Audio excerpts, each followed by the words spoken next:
What's up?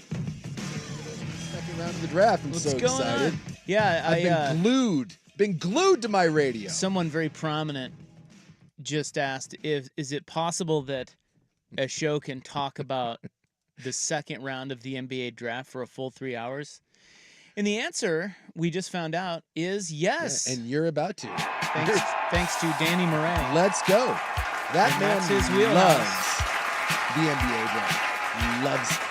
Yeah. And I know Rust was contributing, but by himself for the most part. It's not even. Yeah, no Dusty. Like it wasn't. today? That wasn't not a back and forth, Dude, but that is a 3 hours of second round of draft with two people is enough. It was basically one man on 3 hours. Amazing. That is a clear the deck. Von Wafer is on the floor. Move everyone out of the way. 1 on 5. Let's go. It's called talent. That's right.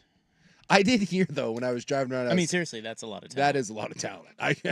I wouldn't even know where to begin. I did, as I was driving around today, I have all the kind of some of the national stations like lined up on a bank, and I'll flip through to kind of see what people are talking about. And I did hear the greatest interview that I've ever heard on a draft in my life. And I believe it was Andy Katz who was talking about the NBA draft. And the host, he was on with an African-American gentleman. And they were talking about the French invasion because 4 French guys went in the first round. And I didn't know this. None of those guys are actually on the French Olympic team, which is kind of weird because France is one of the favorites to win silver or bronze. Wait, you're going to have to explain that. I guess they're not too good. young? I guess they're not good enough. Like Wemby's on there and a couple other of the NBA guys. Probably. Gobert's on there. All right. And so I was kind of like, oh my God, 4 guys in the first round and none of them are on the Olympic team. And that's supposed to be a team that's going to contend for silver or bronze. One of the favorites for that. Obviously the U.S. Are we the favorite? We are the favorite Again? by leaps and bounds. Yeah. Wonder why. Yeah. Turns out we got good players. Steroids, you think? But they were talking about the French invasion and why this is happening. And I was just kind of listening and I wasn't really paying much attention. Like, and I was like, oh my God, we're going to get a Jimmy the Greek moment. He was trying to say without saying that France was getting more black guys, but he couldn't say it. So he was like, if you look Could you mix in a black? He's like, if you look at the makeup of the French players, they're very diverse in the Black, please, background.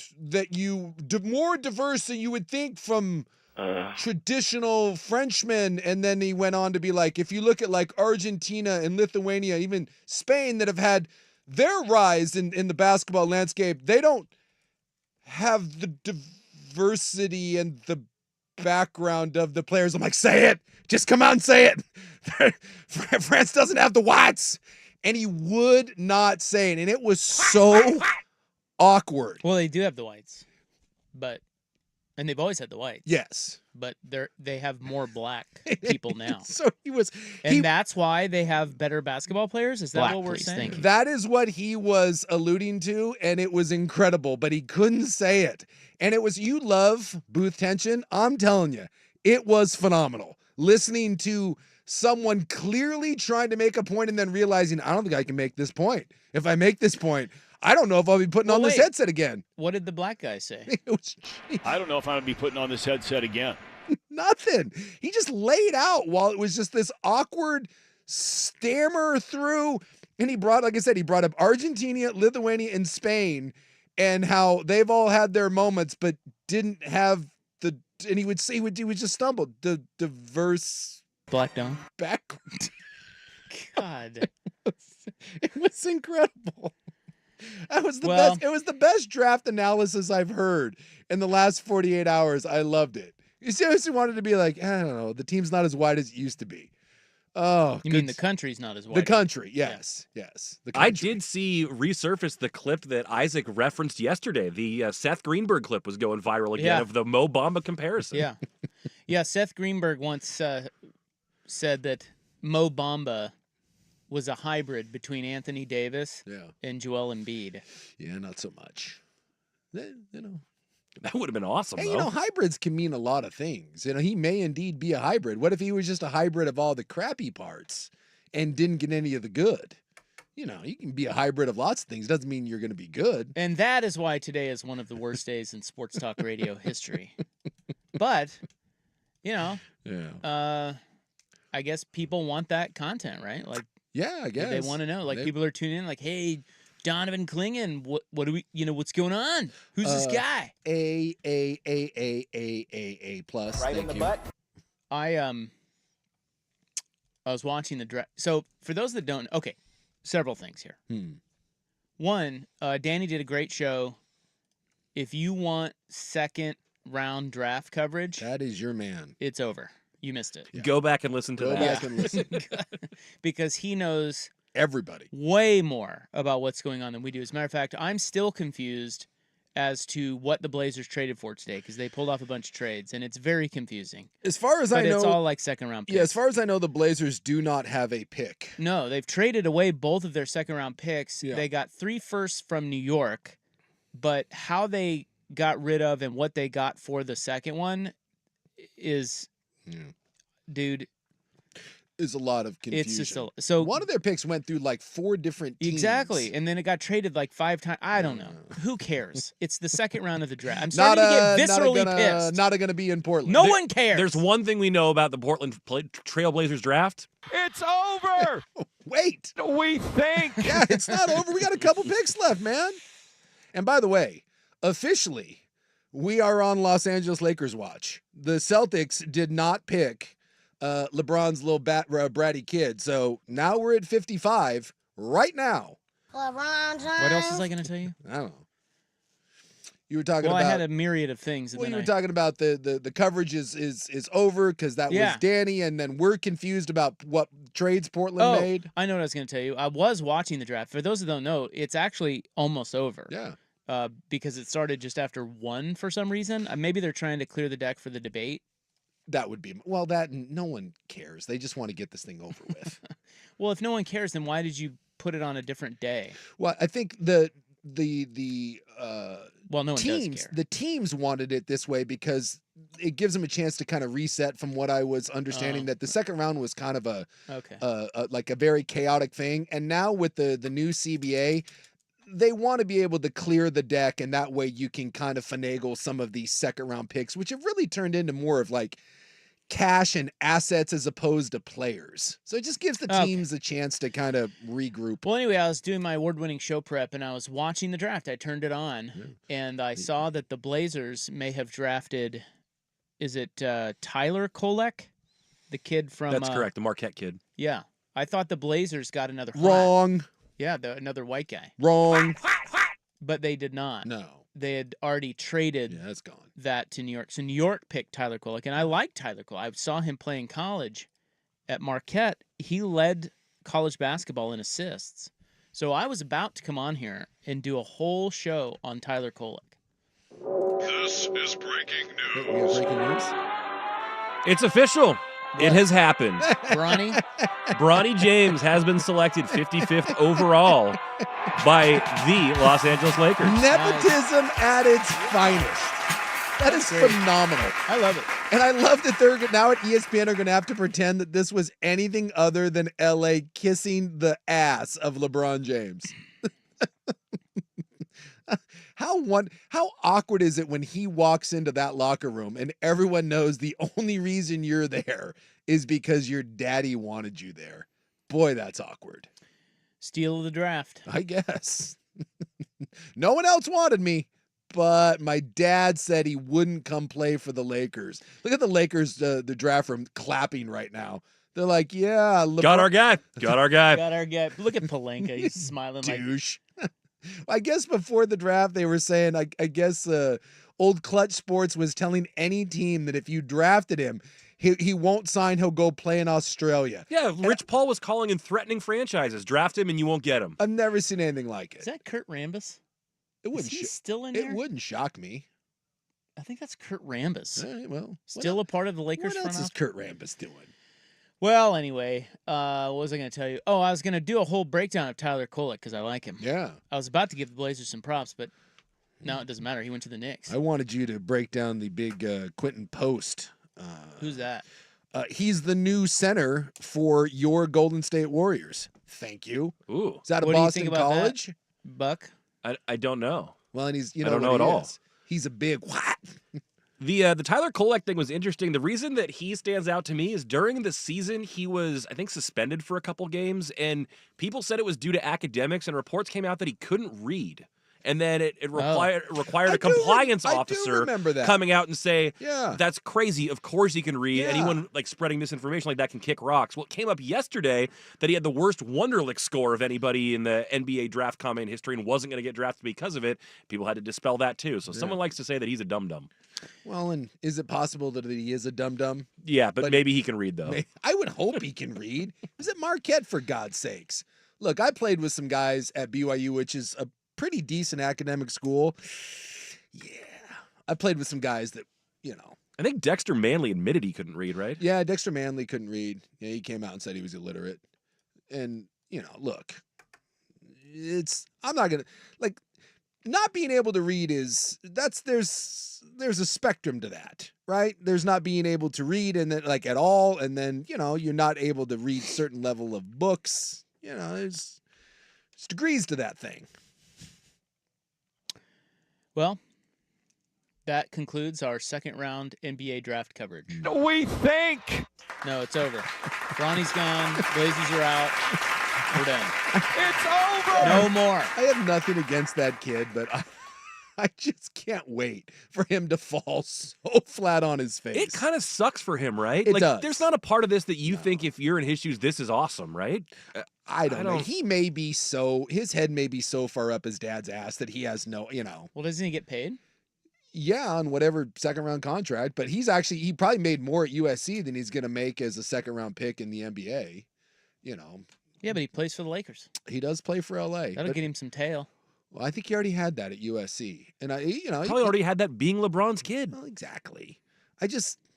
Look, at some point, this is all, we know that this is just beyond ridiculous, but at some point, push comes to shove, you do have to play the game. And he struggled to stay on the floor at USC. So, he has no business being on an NBA floor.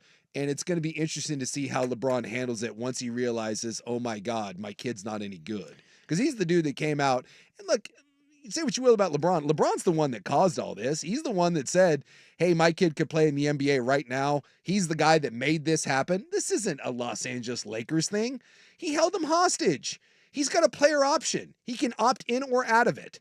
I guarantee that he went to the Lakers and was like, dude, draft my kid or else. That's the only reason that kid is drafted at all. I've never seen anything like it in the history of sports.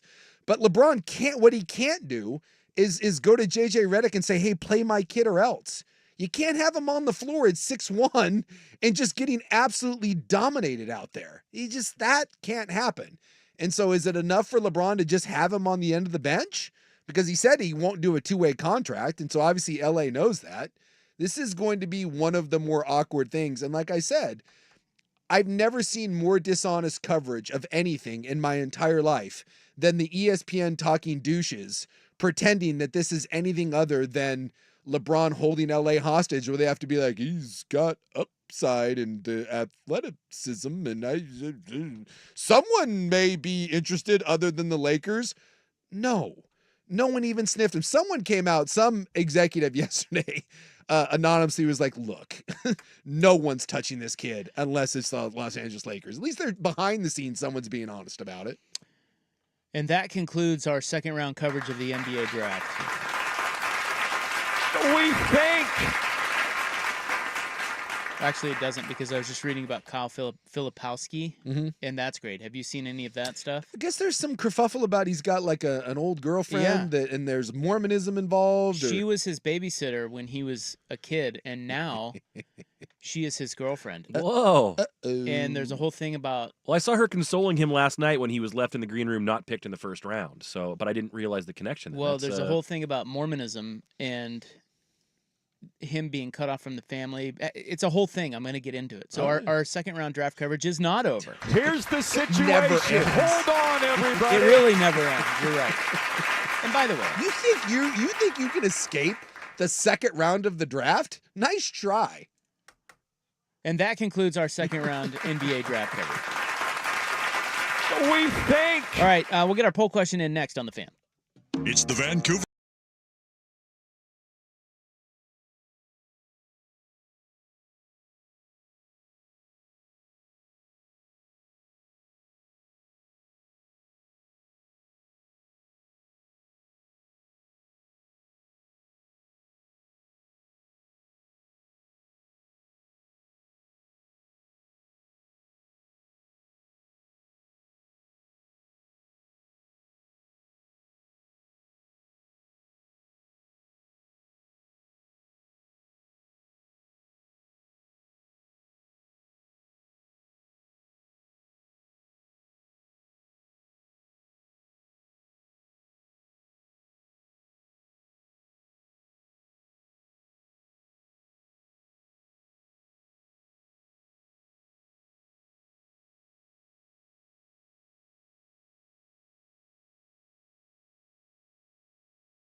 All right. It's Thursday. The draft is almost over. And we party. Okay? Ow! We party. Blazers got Donovan Clingan. And he is the subject of, he's one of the subjects of today's poll question, okay? We have multiple subjects. Yeah, we have two, because the Blazers got two new dudes. That's true. Both white guys. The poll question is on X at 1080 The Fan. It is brought to you by AAA Heating and Cooling, a family business helping families for over 60 years. AAAIAQ.com. Yesterday's question, how much do you trust NBA draft analysis? 54% said a little.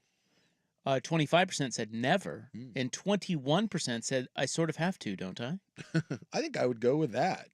You kind of have to. You kind of, yeah. I mean, it's like, I don't know. I mean, when we made the I know. the Blazers front office and me, they consulted me on this. Yeah, they call you. Yeah. Look, I know that there are people out there that are really dialed in. My first thing was I texted Danny. I was like, hey, who the hell is this? But when a move gets made for a 23-year-old forward for the Washington Wizards, come on. How many Blazer fans, man. being honest, 80, 90% all said the same thing? Who the hell is this guy? Come on. Stephen A. Smith was on the NBA coverage, and when the Knicks drafted the French guy late in the first round, he was like, who the hell is this? I've never heard of him. Well, that's what I think people need to know is that when a move like that happens, you expect even the best experts to have something for you. Yeah. And they don't. No. Because not even they know who this guy is. So anyway, when it comes to the analysis, I try to do groupthink when it comes to these sorts of things to just see what the general narrative is. And because I'm not, and like even with Donovan Clingan, What? I watched UConn play probably 2.5 to 3 times this year, non-tournament, and I didn't even know that he had foot problems. Did you? he has foot problems? He had a couple foot injuries. Well, why did they take his ass? Because I guess they were fairly minor. They were independent of each other, and once he got healthy, then he took off. He's freaking Greg Oden. I didn't know. See, that's my point. Like, I had no idea. I hadn't heard one time about any sort of foot issue, and it turns out he had a couple foot injuries, and none of them were serious. I saw him play 2 or 3 times during the regular season, bits and pieces, and then I watched him in the tournament. How the hell am I making any sort of definitive statement based on that? So you kind of go through, and the way I view it is there were a ton of people saying that guy was in consideration for a top 3 pick in the NBA draft, and then he wasn't going to be there at 7, and that Portland really wanted him, and he was their target all along. So the fact that you didn't have to move up to get him, the fact that he was there, and it was who you wanted all along, I don't know, then to me, whether or not he pans out, he doesn't seem like the sort of guy, in my mind, that makes sense in today's NBA.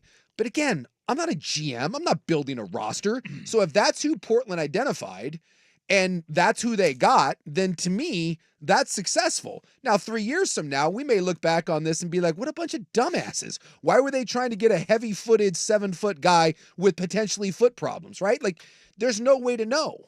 Whereas at least in the NFL, that is a sport that I'm way more comfortable with. It's a sport that I watch way more of. I feel like I can make a little stronger of, hey, this is what I think on that. But when it comes to the NBA draft, man, I'm trusting the analysis of people that do this for a living. But I try to get as many opinions on guys as I can, and you can try to form a little puzzle based on that. The analysis from people that do it for a living, that's the problem is they don't know. No one knows. Like I said, Seth Greenberg knows a lot about basketball. Yeah. And he said Mo Bamba was a hybrid of Anthony Davis and Joel Embiid. So no one knows. Well, and this is what I will tell you is I don't care what the GM says when it comes to the post interview. Like I listened to a little bit. Do we have some Joe Cronin audio I'm today? sure we do. We do have Joe Cronin audio. He talked for about 13 minutes. I do think there was one thing he said, because I listened to that last night when I was driving home. I caught the little press conference. It wasn't very long. And it wasn't that late. There was one piece in there that I was like, okay, I'll take that. But everybody after the press conference, again, I'm not trying to throw any shade at anyone and say that, that this is a pile of horse nears or whatever, but whatever Joe Cronin says, realize this is the same guy that told us that they were doing everything they could to build around Dame, that they were pushing all their cards in the middle, said that Dame and Scoot could play together, said that Scoot was the rare guy that was not going to have any sort of hiccups coming into the NBA and was going to hit the ground running. Don't even get me started on the Neil O'Shea crap that we heard over the years, from Luke Babbitt to Zach Collins and the rest of them. So this is like when in free agency or in the NFL draft or any other, where there's never been someone that's come out and been like, I really hated our draft class. These guys suck, and this isn't what I wanted. So I take all of that stuff, and kind of roll my Well, eyes at. I would actually go the opposite of that. I would say that over time, no one's been more vocal about not listening to a franchise than me. Yes. Because that was the whole Neil Olshey thing. He was, and a lot of franchises do this, but he was especially skilled at this, is the franchises, like I've always said, that the last entity you should listen to if you want to get the truth is the franchise. Yeah. Because they spit their truth, 100%. not the truth. And that was Olshey to a T. They spin and sometimes even flat out lie because they have an interest in getting you on board with what they are saying so they can try to spin and fool you. Okay. But when it comes to the draft, I would say that's the one time I want to hear what the GM says because I do want to view what they were thinking through their lens. Yeah. That doesn't mean it's right, but the thing about it is there is no truth yet. No. So when we're all looking for the truth, you don't want to go to the franchise. But when there's no truth, I do get something out of listening to at least what they were thinking and how they are going about building out the roster or picking Makes players sense. or making trades. So I actually do want to hear them right after the draft because I just want to hear what they say about that. Now that's not to say you should always listen to the franchise. Again, be very careful about that. But in this instance, that's the one time I kind of want to hear Joe Cronin clips, and maybe we'll play them. Yeah. Maybe we'll do that. Yeah. You guys are gonna Like I hear from said, Joe Cronin. There is a little piece in there, and when he said it, and it sounds like everyone else that was in the room, like people were talking about it a bunch today, and I don't know how much of it, was just slip of the tongue. I thought it was fairly telling that Cronin seemed to lay out. Do you want to hear that Yeah. soundbite? Yeah, this is the soundbite. I thought this was everyone thought this was really interesting. Who he mentioned and who he didn't. Yeah. We've got to continue to build this talent base, and we're committed to Scoot and Shaden being a massive part of what we're doing. And how do we find ways to, give them the support they need and make them better and maximize their development? So it's continually seeking players that we can add to this roster that we can grow with and build together with. So I mean, Yeah, so no mention of Ayton, no mention of Simons. assignment. No, and we've often, and this is kind of what we've thought all along. But I did think it was telling it, and someone may ask him about that, and he'll do the Neil, move on. It's not breaking news. I can't say everybody, Guys, but move on. I do think that in these moments when you're answering questions, a lot of times you're just talking off the cuff, and you throw out there what is the truth. Like you said, I think these press conferences, there probably is a little something more there than there is normally. And I found it telling that he talked about putting pieces around Shaden and Scoot. And then you add a young 7'2" center in that. And I think you're starting to see the path of a year from now, 6 months from now, 2 years from now. What does this team look like? I think it looks much different. But the thing that I feel like we know is that those three pieces, Klingon, Scoot, and Shaden. I'm gonna go to that lake. And of course, now making the move for old Danny there. This seems to be those four guys, I would assume, are the core moving forward. All right, poll question today. It's up there on X at 1080 The Fan. What is most likely? Donovan Klingon is good. Donovan Klingon is bad. Denny Avdia is meh. Or Denny Avdia is solid. There's a lot of Yeah. there are a lot of choices. That's in a there. tough choice because That you is- can only pick one. Only pick one. So vote and vote hard. It's on X at 1080 The Fan. All right, when we get back, Kyle Filipowski was groomed. Mm-hmm. And could that have cost him a first-round draft slot? Done. Here's the situation. Let's go to Buck with SportsCenter. Now,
jersey, my Bronny jersey. The Nike ad's already out. Hopefully hopefully his jersey will just say Bronny and not James. The ad it's a photo of him as a little kid, like with a basketball in his hand. It says, "Pressure is never a question." And then it shows him now, and it says, "When passion was always the answer." All right. What a douche. Come on. Who ran that? Was it Nike? That's Nike, yeah. God, what a bad look for them. I the love first- Nike, and that's terrible. And then Woj. Or was that a LeBron threat, too? Hey, you're going to put this out the moment they draft him. There's a clip of Woj going around, too, where Woj is on the ESPN set, and Woj is angry. He goes, "Hey, I don't want to hear a thing about nepotism. Nepotism is rampant in the NBA. It's in the front office. It's in management. It's in coaching." That doesn't mean this isn't the most egregious display of it. Jeez. They've all gotten together. They've been threatened by LeBron. Circle the wagons, boys. We're not letting them take us down. And then Stephen A's like, yeah, absolutely. I agree. I love that LeBron and Clutch Sports have everyone by the balls, and no one, and I mean no one, in the national media actually has any sort of integrity to say what's going on. I love it.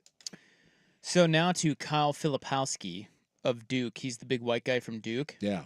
Who, he's a 7-foot guy that can move. He averaged like 16 and 8. Like, you would think if Klingon goes 7, you would think that Filipowski, was a first round pick. I know nothing, as I have mentioned many times. Yes. Okay.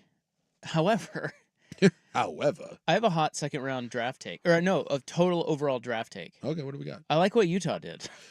You like the Utes, huh? Well, yeah, they got Cody Williams, Isaiah Collier from USC. Who at one point was viewed as a lottery guy. And Kyle Filipowski. Well, and I don't know if you... I mean, that's pretty good. I don't know if you realize the whole nepotism fit here, because we got LeBron, forcing his kid to the Lakers. Guess what's in Utah? The Mormon Church? Yeah. Yeah. What is going on with Filipowski?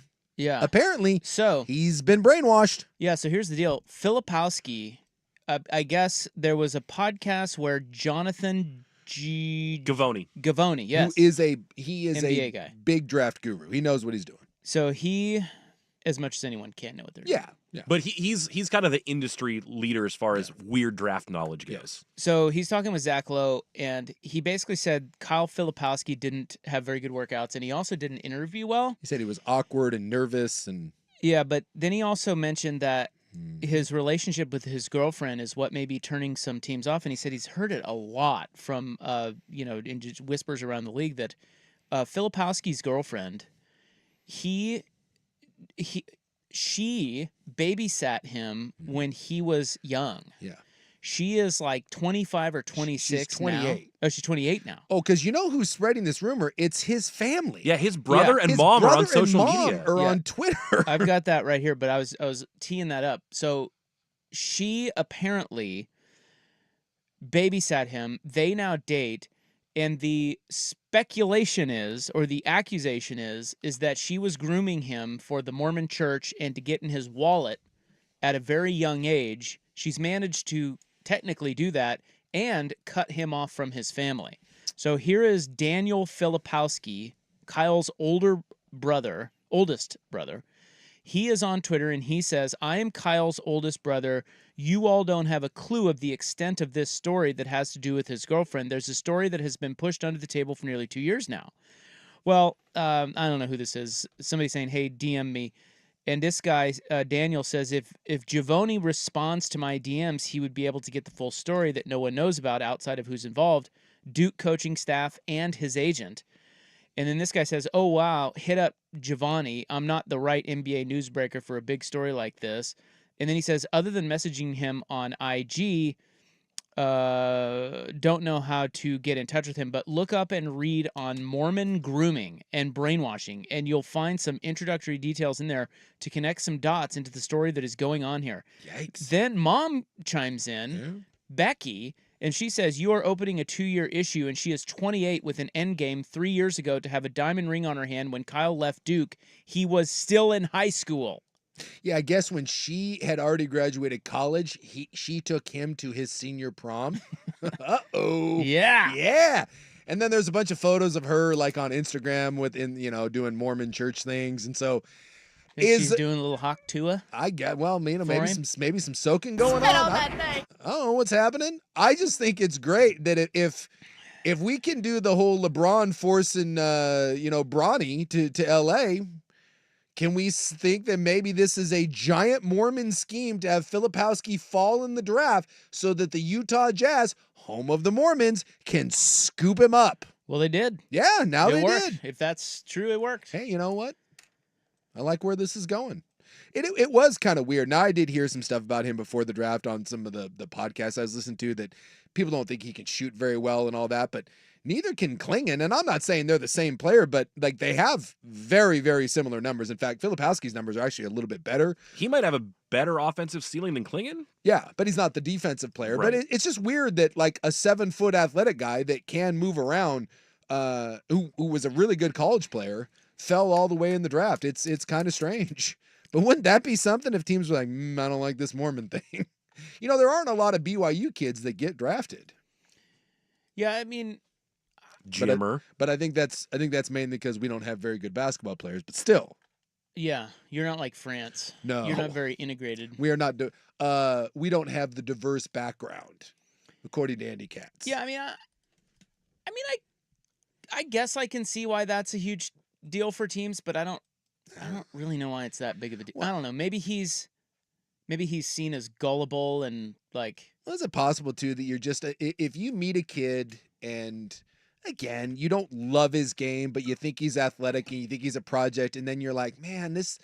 It's the same thing like you hear if you've got bad family issues. You come from a bad background and you make poor choices and you're just not comfortable. And maybe this is one of those where you just feel like there's a lot going on and that he thinks other things are more important.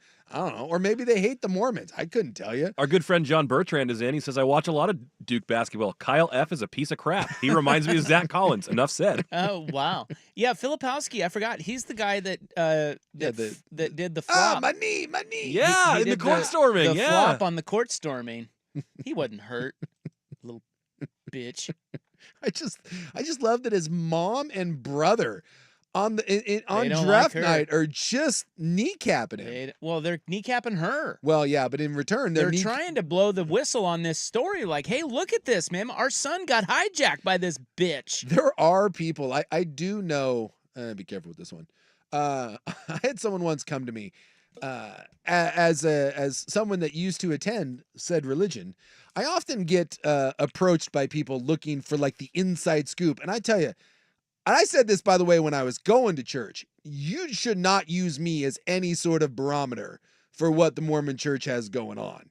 But it has happened on more than one occasion where someone has come to me because a family member gets into a serious relationship and they feel like, that they're being tricked or they're being brainwashed. And I'm like, well, would you say that if it was any other religion? They're like, well, it's the Mormons. I'm like, it's not as weird as you think. It's just, so anytime, like if you start dating someone that's Jewish, you start dating someone that's Muslim, or you date someone that's vegan, you tend to take on some personalities of the people that you're dating.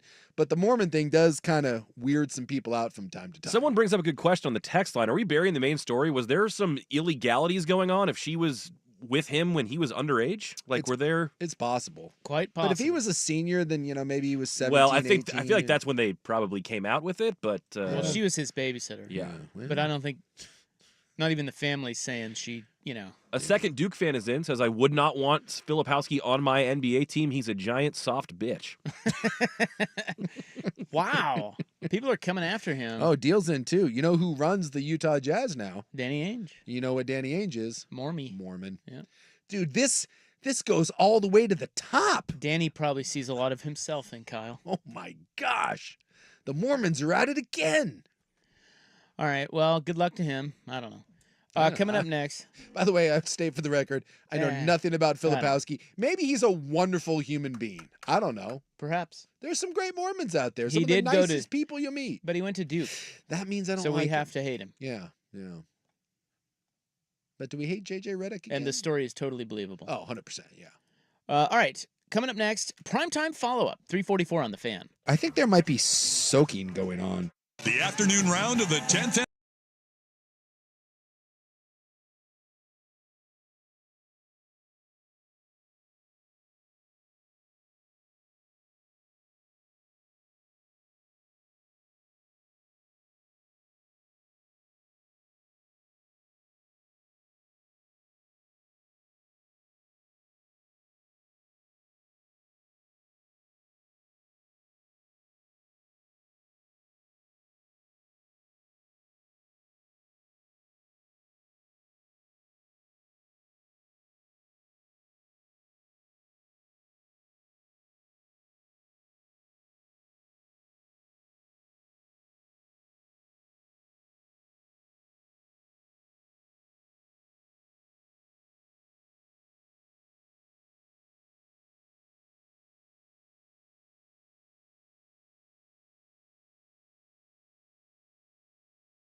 But here I've got primetime follow-up. This is from yesterday. This got buried because we were drafting hard. Mm-hmm. But I was asking the question, because we were talking about the Nova Knicks, my Nova Knicks. Yeah. And the question was, what college team would be best if you moved it straight to the NBA, starting five, right? Mm-hmm. Or even guys off the bench, but usually the best players are in the starting five. I have the answer. Did Walton and Kareem No. ever play together? They did not. I Okay. actually looked that up. Because that was my first thought was, did they overlap? Because I know freshmen couldn't play. So I wondered if Kareem and him were technically there at the same time but didn't play. What I looked up, they did not. Okay. Those UCLA teams, believe it or not, because they won so many titles. Mm-hmm. We think of Kareem and we think of Walton. Yeah. But the reality is, if you go back and look at the rosters of those teams, it's kind of like, wait, who? But it had Walton and Kareem. Walton and Kareem. Anyway, so I've got two options for you that I think are the safest. Okay. One is the 1983 Houston Cougars. Okay, so that's Who Ralph had- Sampson and No. Jackson. Or no? Nope. That was Hakeem Olajuwon Mm. and Clyde Drexler. Oh, that's who. Ralph Sampson. I'm sorry. He was with. That was Phi Slamma that was Jamma, right? flights. Ralph Sampson went to Virginia. I was just thinking of the Twin Towers in the NBA. Elijah and Sampson. And Ralph Sampson played at Houston for the Rockets. Yes. But not Yeah. college. So 83, that team had Hakeem Olajuwon and Clyde Drexler, and then believe it or not, neither of those guys was their leading scorer. Really? Their leading scorer was a guy by the name of Michael Young, who ended up being a first-round pick of the Celtics. He flamed out. Okay. But they had two other draft picks on that team, so that's so 5 pretty, NBA draft picks and 2 Hall of Famers, and not Yes. just Hall of Famers, but 2 of the 50. Like when they did the all-century team or whatever, Yes. 2 of the 50 greatest players. correct. That's going to be tough to beat. The other one I thought of, and I don't know if you have on this, but like just off the top of my head, I was thinking because the Carolina national title team had Sam Perkins, James Worthy, Michael Jordan. It did not. Oh, it did. Yes, that was the other one that I had here. Okay. Michael Jordan, James Worthy, and Sam Perkins. There wasn't really anybody else of note on Yeah, that I don't know if team. anyone else. I just remember those 3 guys. And Jordan was a freshman on that team, but Yeah, so you can pick one of those two and be safe, thinking that that's the best bet. I don't know I'd where- probably go in Houston. Yeah, Houston has. Although, dude, James Worthy's a Hall of Fame player too, and you do get Michael. And Sleepy Sam was nothing Perkins? to. Yeah, He was good. He's good, but He was good. that's tough. Pretty That's tough. You know, because obviously it's Jordan, right? I mean, you got 2 Hall of Famers, like both Olajuwon and Drexler greater than James Worthy, but Jordan greater than anything that Houston ran out. Perkins might put it over the top. Just for the balance. Well, the third guy. Yeah, the third guy that kind of Because puts you it over need the that top. third guy. I do wish that we would have gotten to see and had Michael not retired, because we would have gotten to see those Bulls teams against Olajuwon's Rockets team. And one of those did have Clyde, older Clyde, but that was, you know, they were they won the 2 titles when Jordan took his little hiatus there, and that would have been fun. And maybe if Houston had nicked him one of those years, Olajuwon would get more credit than he does, because I think he's a guy that kind of gets lost to history. We don't think about him. And by the way, and I know he was young, but in one of those finals, Olajuwon beat the bejesus out of Shaquille O'Neal. Yeah. And Shaq admits it. Shaq talks about how he you know, he's like, dude, Olajuwon ate my lunch. And that, for Shaq to say that about someone, dude, Shaq believes that he can do anything. Well, the dream was He was, awesome. yes. He In was- today's game, he was before his time. God, it'd be fun to watch him.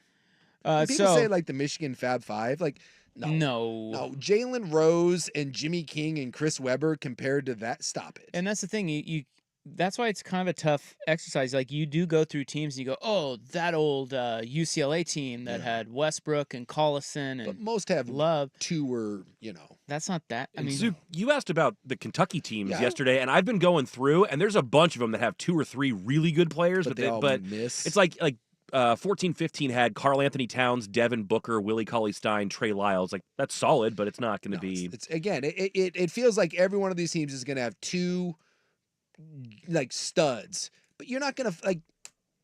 Dude, you got Olajuwon and Drexler and Jordan and Worthy. Like, I wondered if some of those can. I know this for like Carolina, that someone did it once, that if everyone stayed 4 years like they used to, some of the units that you would have had put together, Yeah. like those were like the They Jerry would be sick. Stackhouse and Rasheed Wallace and all those guys. Same thing on those Kentucky teams. Yeah, because you've got guys like Jamal Murray, Shea Gilgeous-Alexander. Like you line all those up, you get some pretty impressive places. But the problem is that in ever since the 2000s, the last 20 plus years, it's one and done. So you never get a chance for any of those teams to really form super teams, because the moment you get a guy that's really good, he's gone. That was like, I think Durant and Aldridge, right? I think missed each other just barely because of stuff like that. And I'm sure there's a million of those. Oh my God, if we had just kept them together, because those Florida teams would have been pretty good too. Because that you would add like Al Horford and then Joakim Noah and Brewer and all those guys, but you would have added a couple of the other guys that had just left.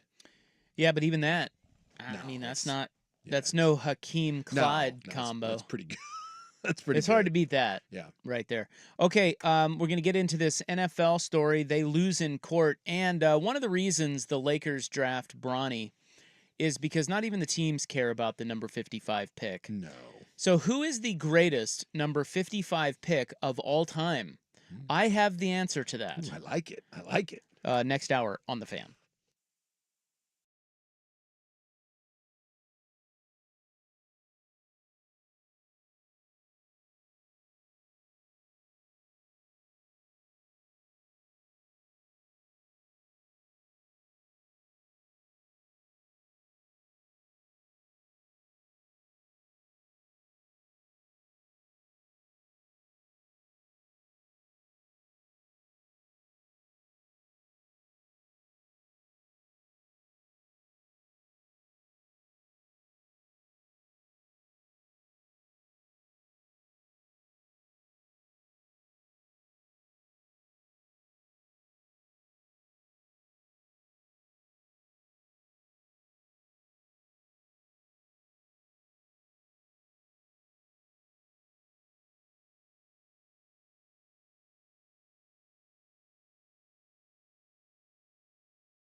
All right. Welcome back. Hope you're having a nice little Thursday.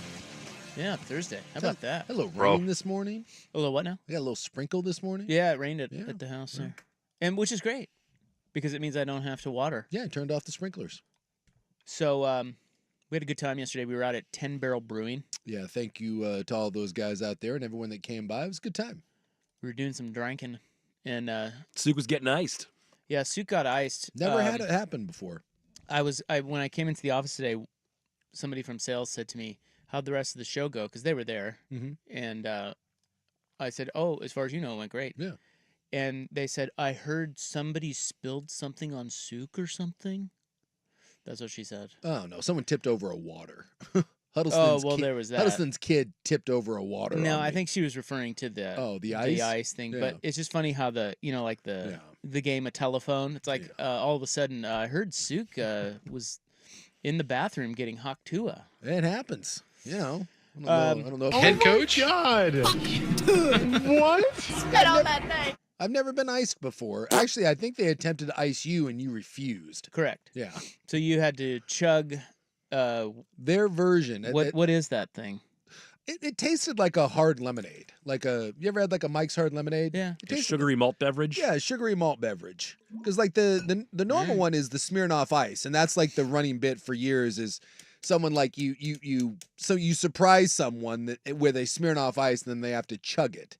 Never happened, but I guess 10 Barrel has their own. I think it's called Pub Ice, like their own version of it, and our promotions goddess tried to ice you, and you were like, yeah, no. So someone had to step up, and apparently it's me.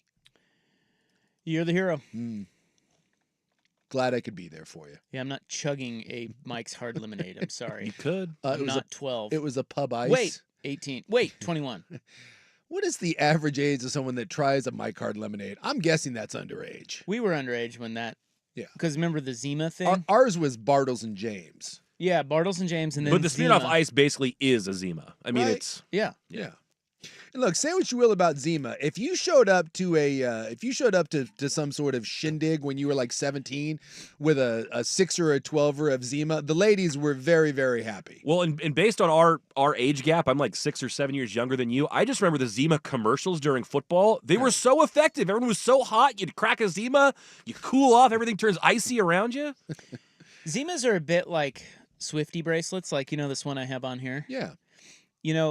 Guys look at it like, they thumb their nose because they're men, We don't drink Zima. Yeah, what are you doing? Zima's not still a thing, is it? What are you, a girl?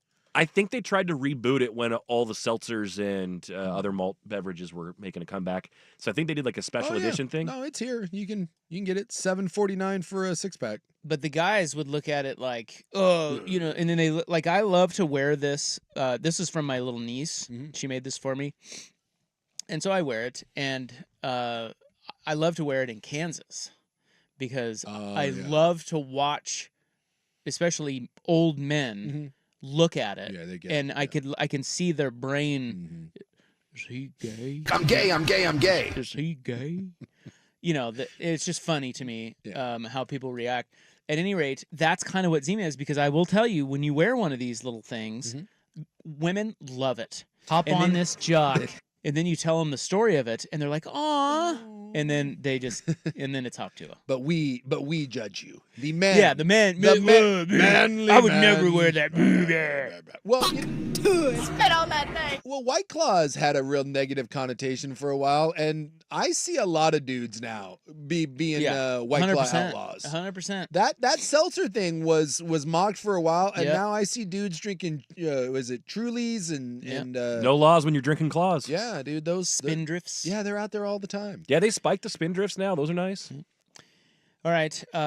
Real quick, Bronny James, 55 to the Lakers, mainly because even the Lakers don't care about the 55th pick, and they want to sign LeBron James to another deal, so they're like, all right, fine, we'll do it. So that's really what happened. But I was looking at the current players in the NBA who were picked 55th, and there is not a good player among them. Well, no. And then I looked at the all-time list of best players selected at every draft number. Sure. And number 55 is an interesting name. Really? Yes. What do we got? So, because I was going to make the case that there has never been a player drafted 55th who is any good. And yet, And there's a couple. And yet you failed. Well, there is a. I mean, I don't know how. Well, I'll just let you decide. Contributors. Yeah, definitely contributed. The best player, at least according to the list that I saw on internet, drafted 55th, is a former Portland Trail Blazer. Cliff Robinson. No, he was higher than that. Jerome Kersey. Higher.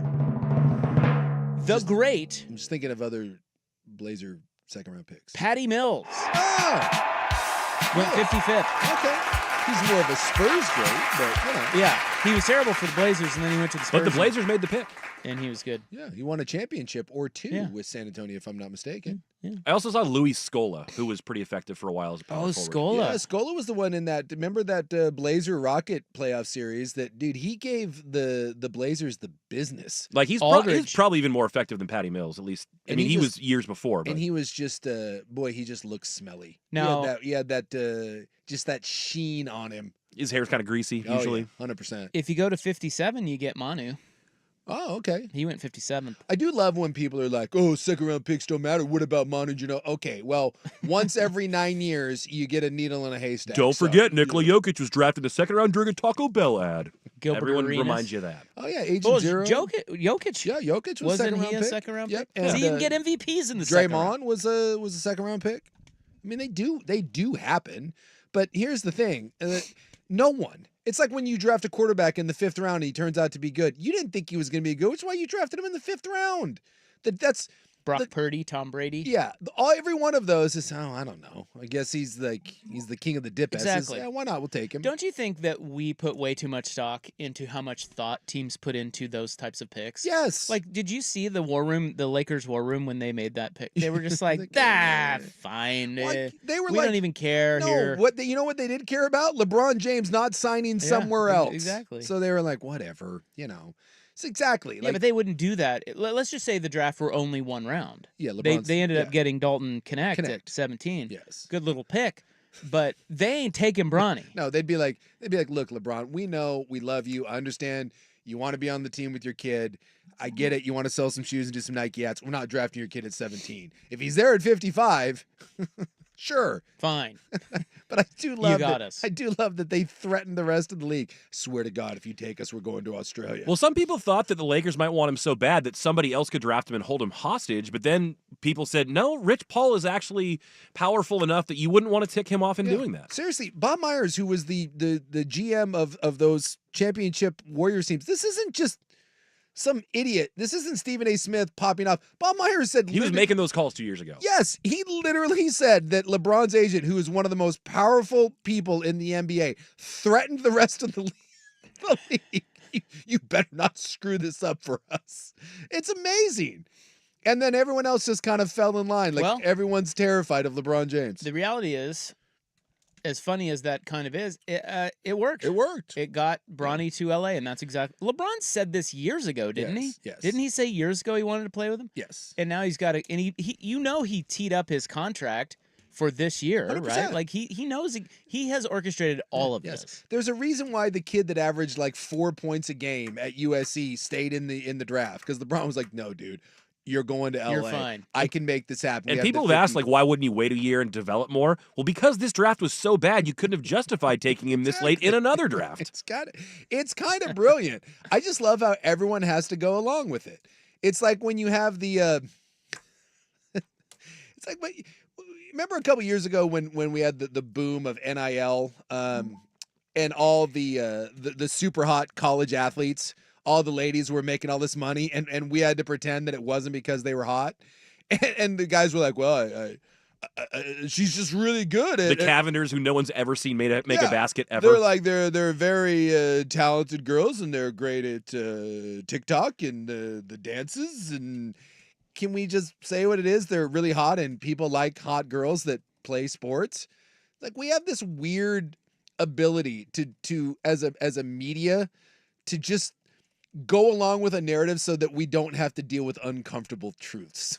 Like, yes, it's going to be weird if we talk about how Livy Dunn's not a really good gymnast, but she's super hot, and that's why she makes a bunch of money. So let's just not talk about it and pretend that she's good at what she does? Yeah, let's do that.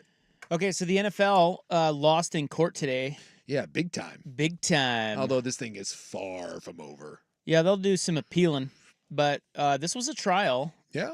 And they do say that this could go all the way to the Supreme Court. Yeah. Because the NFL... It's gonna, because it's $5 billion. Well, yeah, the NFL has the resources, too, to fire this all the way up the chain. When someone hits you with a $5 billion judgment, you better believe that you're going to take that all the way. Yeah, so you would have to help me with how this will be dispersed, I guess, just to the people who signed on to the lawsuit. Yeah. Well, no, it's class action. So it's class act. So okay. if you paid for the... I did, yeah. Am I going to get a notice that... I'll see you in 6 years. Yeah, right. But yes. Well, this lawsuit... Okay, so wait. Let's go all the way back. Yeah. This lawsuit was filed in 2015. Yes. And it just now concluded with the trial. The NFL fought it and pushed it off and fought it and pushed it off, and they finally went to trial, and they lost, and they have been hit with a $4.7 billion judgment. What? They have to pay damages on two fronts. They have to pay damages to sports bars, and they have to pay damages to fans because they violated antitrust laws by not making their games purchased for not making their games. Shut up.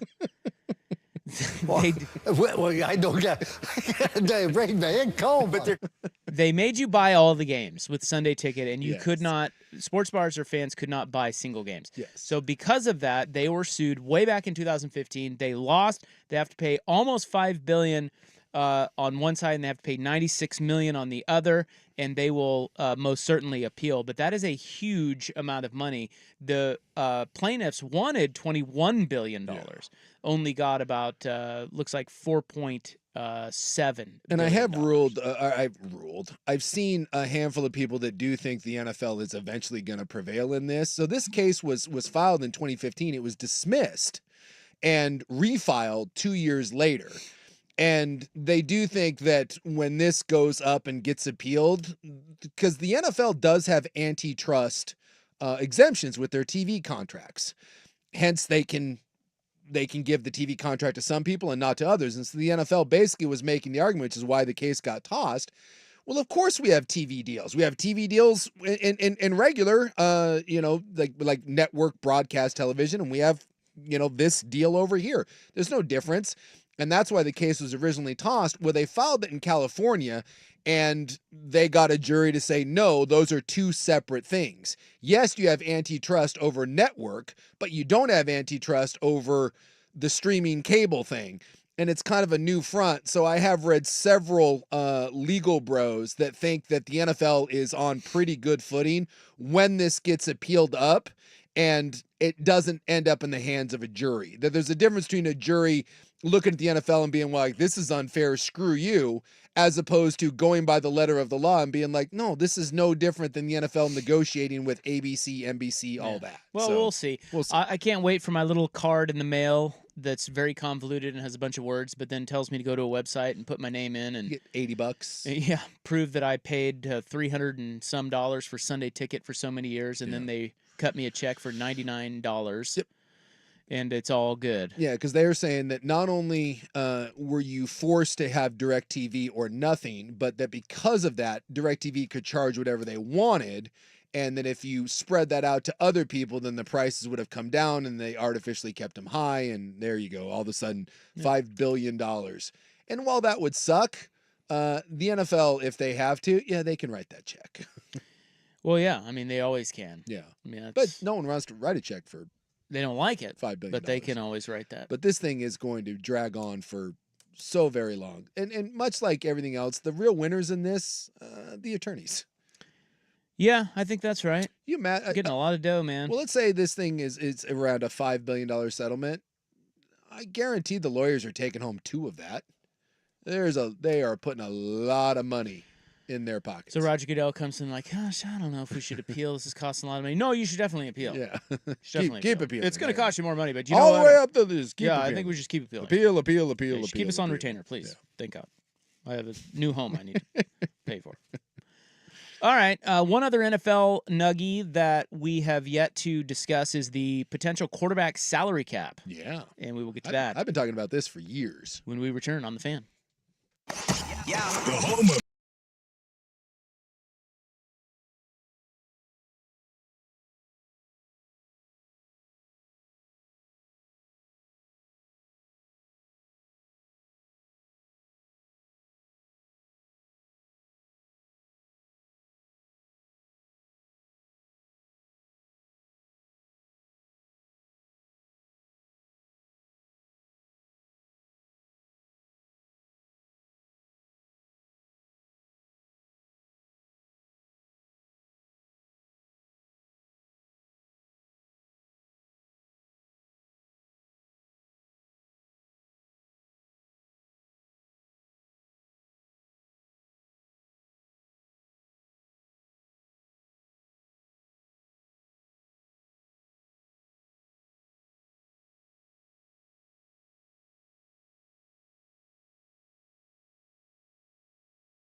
Yeah, Hop to It Girl still trending. Yeah.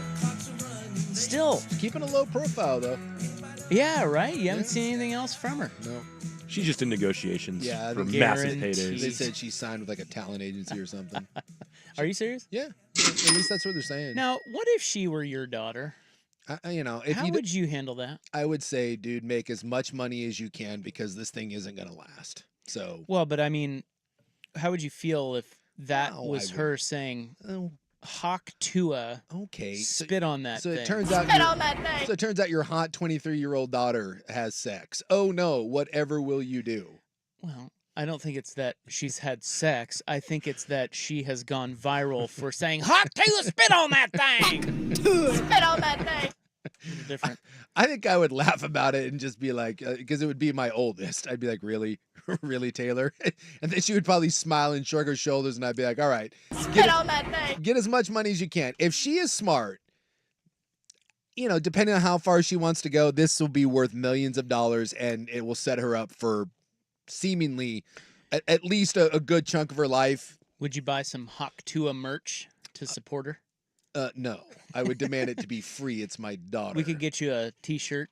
I guess maybe, yeah, they'd probably get you some free, Get some free stuff. swag. Maybe one that says Hawk Tua Dad. Well, like I wonder, like if she really wanted to capitalize on this, if she started an OnlyFans page, she would make $10 million within a month or two. I mean, that's just reality because we've seen this from multiple girls that aren't nearly as viral as this, and they get millions within a month or two. I think that's the weird one. If you're a dad, your daughter's like, Dad, I got a chance to make more money than we'll ever see in our entire lives, and I never have to work again. But I got to put some stuff on the internet that you're not going to be real thrilled about, and a bunch of people that probably a lot of your work friends are going to see it amongst other things. And that's the weird one. Where I wouldn't even know how to. I think I'd have to be like, honey, please don't show it to me, but you do what you got to do. That's the weird one. How old is Hawk Tua girl? I think she's like 23 to 23, 24 or something like that. She's an adult. Yeah. And a chance to, that's, if you had a chance to make $10 million and all you had to do was kind of, I don't know, degrade yourself a little bit, right? What are you talking about, me? Yeah. Yeah, of course. Yeah. I'm in. Right? I do it all the time. Exactly. This is just a little further down that road. I think they should add her to the presidential debate tonight. Just in the middle of it. Yeah. I think she should be involved somehow. That would get me to watch it. Just comes on stage, drops that. Well, she's the hottest thing going. She is. And that's the biggest thing going. Boy, I'll tell you what, Oilers girl had her 15 minutes, and then Hawk Tua girl came over and booted her ass. To get out of here. To get. All right. One other NFL item here. And it is something that you have raised multiple times. The NFL owners are discussing a potential quarterback salary cap. Yeah. So if you look at Joe Burrow's contract, he's going to be making $55 million a year on his extension, which means his deal alone would be about 25% of the Bengals' entire salary cap. Yeah, and we know from the history in the NFL that you can't win when one player takes up that percentage of the cap. It just doesn't work.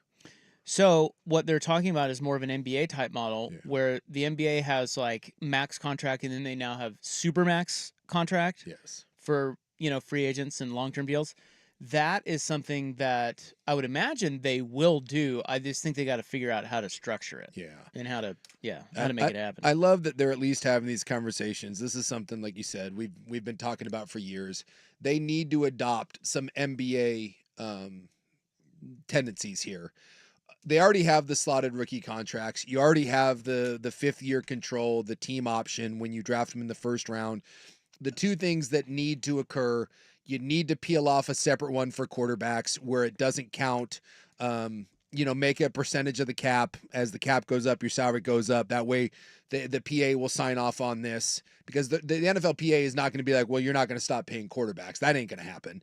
So you move that separately. MLS has this too. MLS has like a couple slots where you can just pay people basically whatever you want. They got, I think it's 2 or 3 that are exceptions to the salary cap. So you do one of those for the quarterback and you say, hey, it's a different animal. We get it.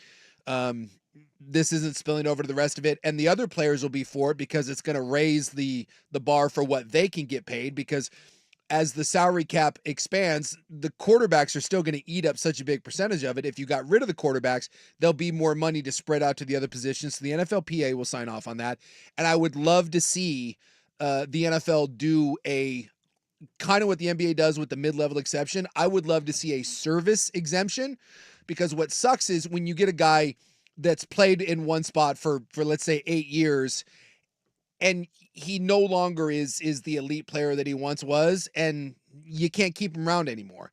You have to cut him and go cheaper. I would love to see some sort of exemption where each squad gets, let's say, 3 spots, and as long as you have, let's go 5 to 7 years, maybe more, maybe it's more like 6 to 8 years of service time with one team, then that guy goes into the exception, and you can pay him a certain percent over the cap, and allowed to go over without it being a punitive thing. I think if the NFL did that, I think it would make fans happy. I think it would make players happy, and I think it would make for better rosters. And I don't think these are that hard. This isn't like some sort of revolutionary idea. The other leagues already do it. The NFL just needs to get on board. Because, I mean, the NFL already has the best cost control of any league out there, basically, with the exception of soccer, but they don't make a lot of money. I mean, the deals aren't even fully guaranteed. Seems, I don't know. It seems obvious. Because you're going to get into this realm now where, the Tuas of the world, because again, it's not like, it's at least Joe Burrow's really good, Aaron Rodgers and Pat Mahomes, but dude, you're going to have Dak Prescott and Tua and types like this making $60 million. You got Daniel Jones making 43, for God's sakes. Like, something has to happen. And who was it? I think it was Sam Bradford. Was it not, that broke the pay structure in the NFL? Yeah. He was like one of the last ones in. Yeah. Someone eventually got to it and was like, what? We're giving Sam Bradford how much guaranteed money? $30 million or something. Yeah. And we're like, yeah, no. Like, we're going back to slotted. Like, this is what we do for rookies. And I think it was Garnett or Shaq in the NBA that did it, where they were like, nope. All right. Structured. This is how much you can make. And so we see this all the time where leagues play with the cap when something happens. Well, I don't know who it is, whether it's Tua or whether it's Dak, but someone in the near future, one of these quarterbacks is going to sign for $60 million, and NFL teams are going to be like, hell no. Like, we're doing something different. Yeah, someone, a couple texts, Vancouver 4 text line, they said a separate cap for QBs would be so broken. Imagine the Chiefs having Mahomes and having the same amount to spend on the rest of their team. How is that broken? Yeah, I don't know. Because, like, already Mahomes can't go anywhere. Like, the guys that are really good don't go anywhere. And by the way, no one is giving a quarterback $900 million. Again, you can set your own separate cap for a percentage of the cap. Because that's what these contracts, like in the NBA, do already. The max contract is a percentage of the cap. As the cap goes up, your contract goes up. So what you're going to do, or what you should do in the NFL, is just simply say, look, this is what the top 3 quarterbacks make right now, and what percentage of the cap that is the max that you can get as a quarterback. And all we're going to do is peel that off. And maybe the salary cap goes down, I don't know, 15 million or 20 million for the entire team. But that's still going to be a huge savings, because let's say your quarterback is making 60, that breaks off and goes something separately. You peel back the salary cap 20, that still gives you $40 extra million to spread out to the other players. So it's not an unfair advantage for anyone. Yeah. It's just saying that one position has outgrown the rest of the salary cap and the rest of the roster, and there's really no way to peel it back without it being just some sort of giant cluster F. And the NFL needs to address it, because it is a problem. Deal is in, and he says, I have a master's in teaching special needs. That girl says hawk Tua and will make more money than me for the rest of my life in a week. Yes. America. Yes. Well, be hotter and have a viral moment. Funny how that works.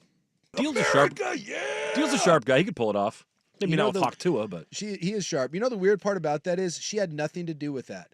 That was a gal out on the town with her friends, left a bar, and some TikTok douche happened to grab some hot stepping out of a bar and was like, hey, can I ask you some funny questions? And someone released the whole 4-minute interview. It's kind of creepy and uncomfortable. He's just basically asking drunk chicks kind of questions about how slutty they are. Yeah. It's real weird. So in some ways, and who knows, she may not want anything to do with any of this.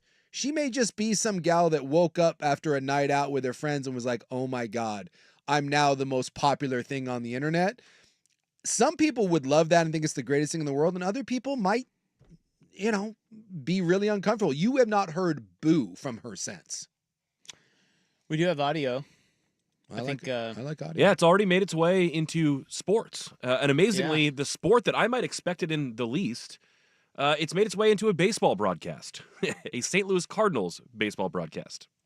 He just spit on his shoulder as he was sitting there and went to spit, a little humid out, I guess, and mouth getting a little bit dry. Didn't quite clear his arm and just landed right on the shoulder. Hot tour. Let's do it again. Oh, dear. Is it? Who said that?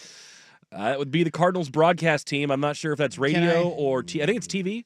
May I submit to the court that perhaps that man has no idea what Hawk Tua means? It's possible. It's just one of those where you see it trying out, to be funny and He's like the player spit. I associate this thing with spit. He knows it's out there. Like everyone's kind of aware of it, but he's not certain his grandkids told him about it. I think like every old person has been there at some point. He heard some of the players around the batting cage yelling it. And he's like, "I'll do that." Oh my God.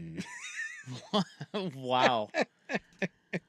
All right. Well, hopefully the olds listening to his broadcast, Cardinals baseball, don't pick up on that. Oh, also, they've been yelling it on the Live Tour when Bryson tees off. Yeah, I did see that. And of course that's not surprising. That is on brand. Yeah. There.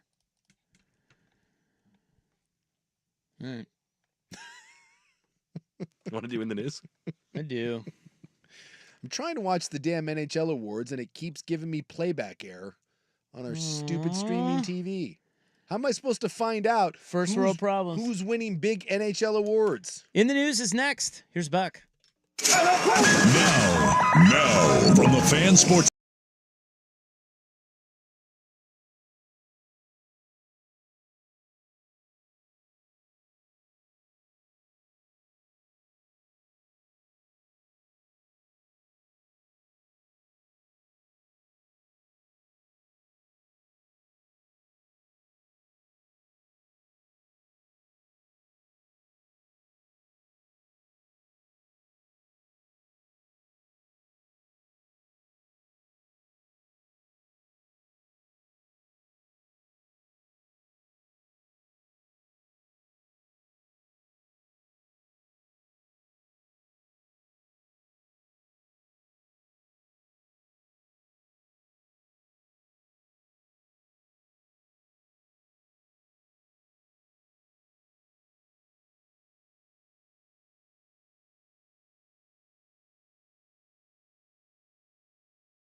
The Fan. All right, pleased to have you along. It's Thursday, Rop and Zook. Got a little rain this morning. That was nice. We needed that. Speak for yourself. Trying to walk my dog. Did you get rained on? Were you did. out there in the middle of it? Yeah, I got. It Was more. it a hefty rain? Nah. It was more of an inconvenience. But I put the rain slicker away. I didn't suspect it. Were you in flippies? No, you can't walk in flippy flops. I do. Do you? Sometimes. Well, we walk for like over an.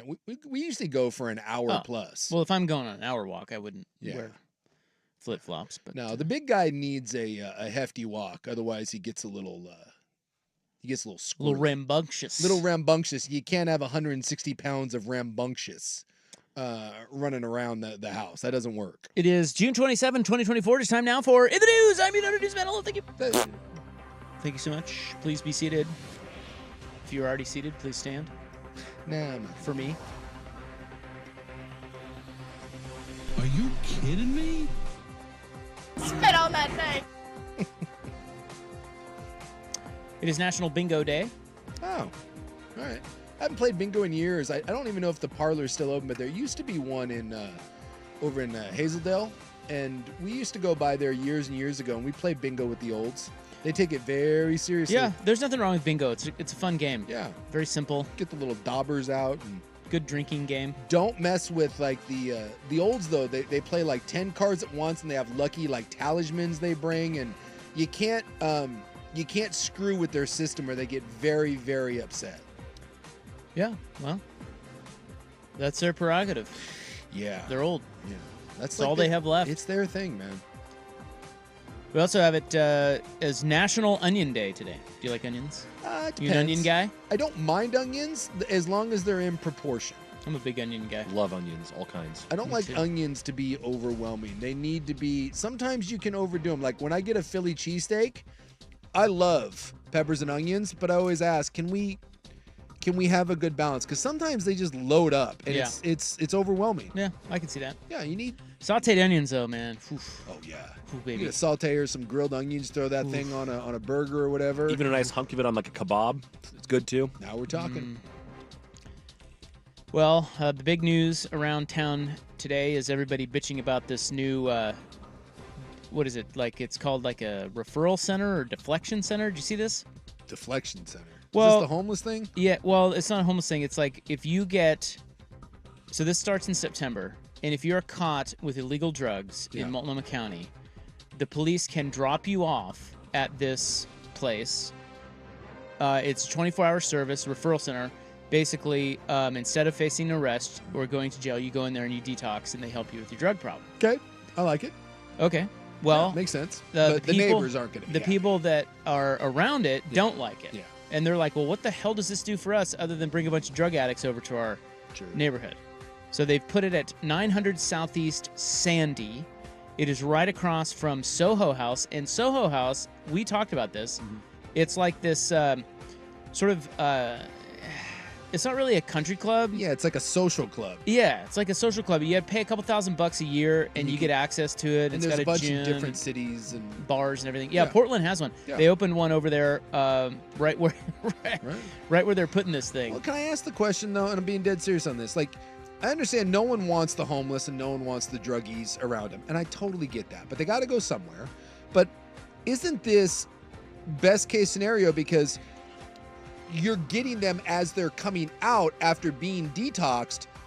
You're getting them in the best possible state that they can be in. I mean, Well, they're Kinda. not going in all effed up and then immediately being turned out. That's the whole point. Is you're going there Well, instead of jail. I don't think people have a lot of faith that that's what will happen. Right? Would you? I can't. I mean, look, I totally get it, but again, how many times have we tried something like this and it never works? but I totally understand that, but this is the part that drives me crazy. Is anytime someone comes up with an idea on something to try to help out with homeless or the drugs, instantly everyone's like, well, this isn't going to work. We have to try. You gotta try. At some point, we have to try well, something. isn't it okay to be skeptical? Sure, it's okay to be skeptical, but it's like the moment we try, But to not give it any anything, chance is different than being skeptical. we I just, think. yeah, we get. Well, the, you have to give it. I mean, you have no choice. You have to Yes. give it a chance. But I see the the trepidation of the neighbors for sure. Yeah. They're like, oh, great. Well, I mean, there's no benefit to them. No, other than if we get some of the drug addicts off the street or we get some treatment, maybe we stop having the crisis that we've had in our city for the last handful of years. You got to start somewhere. All right. I've Snook said is all for it. I'm stating for the record what we're doing and what we're trying. It's getting better, and I applaud that we keep trying to come up with new ideas as opposed to some of the same stupid crap that we've been doing for years that clearly doesn't work. Again, it's not a treatment center. It is just a resource center. So it's, they will get them their basic needs met. They will offer screenings, and they will connect them to treatment and recovery. It's also specifically... Okay. I thought it was more we're making them dry out there. No. Well, maybe, but... I would hope. It is also, it's a tool for law enforcement. Okay. So. Well, again, I reserve judgment. I totally get the skepticism, but we have got to stop every time we try something. Everyone freaks out and goes, not in my neighborhood. I don't want this. Screw this. Because the status quo, we can't have it. Canita Resort is reopening. Boy, that's been shut down for a while. Did you know that? No, I didn't. It's back. I heard that. I thought this was a while ago we heard about this. Yeah, well, they announced that they were remodeling. Yeah. And now they're almost ready to reopen. Okay. They say that it will reopen this summer. I drive by it every time I go to Bend, and I've never once hooked a left and gone in there. Maybe even a couple weeks. You ever go? We've been once. Yeah, my wife and I went one time years and years and years ago. There was a casino. We went and gambled. There was a pool. Mm-hmm. There was even golf there, I believe. I don't know. I just see the signs, and then there's a casino portion of it right there on the whatever the road that is. What is that highway going out to Bend? I don't know. Yeah, that thing. We never go that route. We always go. Oh, you go south. down Salem and all that. Yeah. So it's located We go over the hill. It's located on the Warm Springs Reservation. Yes. Just over 2 hours from Portland. First opened in the 60s. Olympic-sized hot spring swimming pool, lodge, spa, hotel, RV park. Maybe some hot tua. Spit on that thing. If you get lucky. They had financial and maintenance problems. They closed in 2018, laid off all employees, 146 of them. But in 2022, they approved $4.58 million in funding to expand it and bring it back to life. Okay, well, it's just another place to gamble and hang out. I'm all for it. Let's go. Yeah. Depending on how well they do with it, I think it could get some people out there. Sure. Again, I don't know. It's not a destination. It's kind of out there in the middle of nowhere, and I just have never once.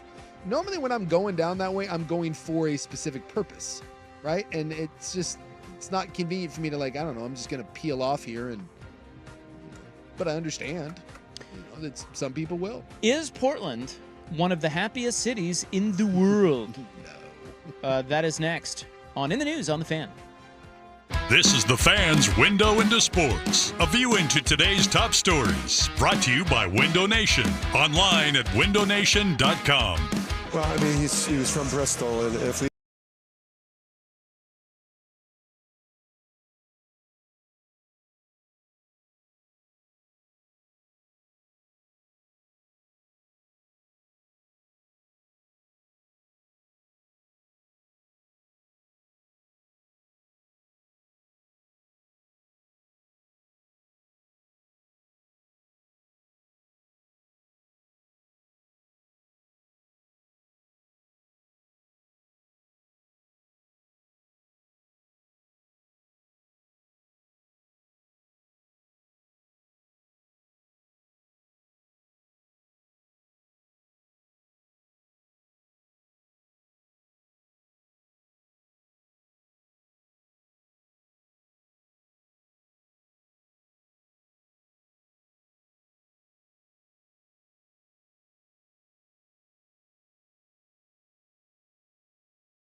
Fan. Yeah, it is. Primetime. What's up? This is in the news June 27, 2024. Is Portland one of the happiest cities in the world? You said no. You were skeptical of this. Happy to be homeless, maybe. Saw a happy homeless guy panhandling the other day, and he was like fancy homeless. You know, he was kind of like well-dressed, like hippie homeless, but he had a big machete with him, and I thought that was an aggressive way to panhandle. The machete. Yeah. That always scares people. Well, it was weird. Like, why? Like, he was a white guy with dreadlocks, and he was wearing like a marijuana tank top, and you know, but he was clearly homeless, but he was stylish homeless, and he had like a "Don't forget to smile" sign, and was kind of like, "Hey, everybody, I'm like crazy and happy." But then he had a big machete strapped to his belt, and I was like, that's. I don't know if that's the message you want to send while panhandling. I'm not here to tell you how to panhandle, but something tells me he doesn't care. It's possible about the message he is sending. Well, you would think you'd want to, because again, you get more money. But yeah, I'm not sure. I don't know. He looked happy though. If you could peel back the curtain and get inside the mind of some of those bros, would you really want that? Yeah, probably not. Valid point. Just leave it. Valid point. Okay, yes. Researchers with the Institute for Quality of Life, a London-based organization, recently released their Happiest City Index, 250 happiest cities in the world.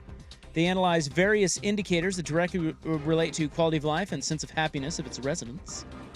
You have to have at least 300,000 inhabitants, so Portland does qualify. Yeah, we're here. Those whose achievements distinguish them substantially from others have been added. They were all ranked based on 5 areas that have direct impact on happiness, which is citizens, governance, environment, economy, and mobility. There were 24 subcategories. We don't need to get into that. I'm guessing most of these, because you said in the world. In the world. I'm guessing we don't even have one in the top 25 in the United States. We have, let's see, I think there was one. I'm going to need to do some scrolling. Because again, I'm telling you right now, the Scandinavians won't shut up about how happy they are. And they are always the happiest countries. And anytime you go over there, again, it's like everywhere. Happiest, blah, blah, blah. So I got to believe if they're dominating the happiness countries, they got to be dominating the happiest cities. These are going to all be European. The top 17 are all from Europe. Yeah. Specifically within Denmark, Switzerland, Germany, Netherlands, Finland, the UK, Sweden, Austria, and Iceland. There you go. There was one U.S. city in the top 37. So 37 is our top city? Yes. Well, it's not Portland. It is not Portland. And it's a major city. Only 10 U.S. cities landed on this list. Remember, they have 250 cities from around the world. Yeah, only 10 in the U.S. We're miserable. So is this a major city, or is this like... Yeah. Well, Asheville, North Carolina. No, again, they have to have over 300,000, but like Vancouver would qualify for that. So Yeah. I'm like, this is a major city. It's a top 25 market. Who's top happy? 20. It's not gonna be someone on the East Coast. They all hate each other. Yeah, they're never happy. They're never happy. West, I could see like a San Diego, Denver, sort of thing. I'm gonna go with the Rocky Mountains. I'm gonna go like Denver. I'm gonna say something in Colorado, maybe not Denver, but I'm going Colorado. Give me Boulder, Fort Collins, something like that. Incorrect. The answer is Minneapolis, Minnesota. Oh, those sons of bitches. They're very happy up there. They are very happy. They're a delight. Oh yeah, they're delightful. Well, they're practically Canadian, right? I mean, they might as well be. They're up there. Oh yeah, sure, you betcha. So the 10 U.S. cities that landed on the list, you have Minneapolis, Boston, Baltimore, interesting, D.C., and then further down we had San Francisco, Salt Lake, Madison, Wisconsin, Pittsburgh, Rochester. This is Minnesota. Rochester, Minnesota. I was thinking Rochester, New York. No, Minnesota. Okay. And Portland? Portland, Oregon. Hey, look at us. What number were we? We were. Now, now I gotta scroll. I knew you were gonna ask that. Scrolling. Hey, you know what? I'm glad we made the list. Kick ass. We are in the bronze category. All right, there's nothing wrong with Bottom bronze. third. We Hey, rank. nothing wrong with bronze. We rank in between 101 and 250. I'm still. Okay. There's so many cities on here. Well, again, but we're in there. We're in the mix. Yeah. Top 10 in the U.S. Hey, feeling pretty good about that. Feeling pretty good. I still can't find it. You're down there. Are you God sure? dang, what do you Are you think? sure you're not thinking of Portland, Maine? No, it's Portland, but Johannesburg, number 250, Mr. Irrelevant. Oh, all right. Oh, there it is, 237. All right, well. So we barely made it. We squeaked in, right? But we're in. We squeaked in. We were receiving votes also. All right, well, we'll take it. I'm a little surprised some of those cities that were on the list for the U.S. What was, by the way, what was the happiest city? The happiest city in the world is Helsinki. Oslo. Could be somewhere in Scandinavia. Aarhus, Denmark. Oh, there you go. See? That tracks. Am I pronouncing that? Have you been there? You probably studied abroad there? I don't know where Aarhus is. I studied in Copenhagen, one of the big cities. I don't know if Aarhus is smaller or medium, but I don't know of it. So it goes Aarhus, Denmark, Zurich, Switzerland, Berlin, Germany, third. I've said before, Berlin parties like no other city that I've ever been to. They throw down. Gothenburg, Sweden, and then Amsterdam, Netherlands. Wonderful places. Been to a couple of them. And finally, Jace, Powell's Books is returning to PDX.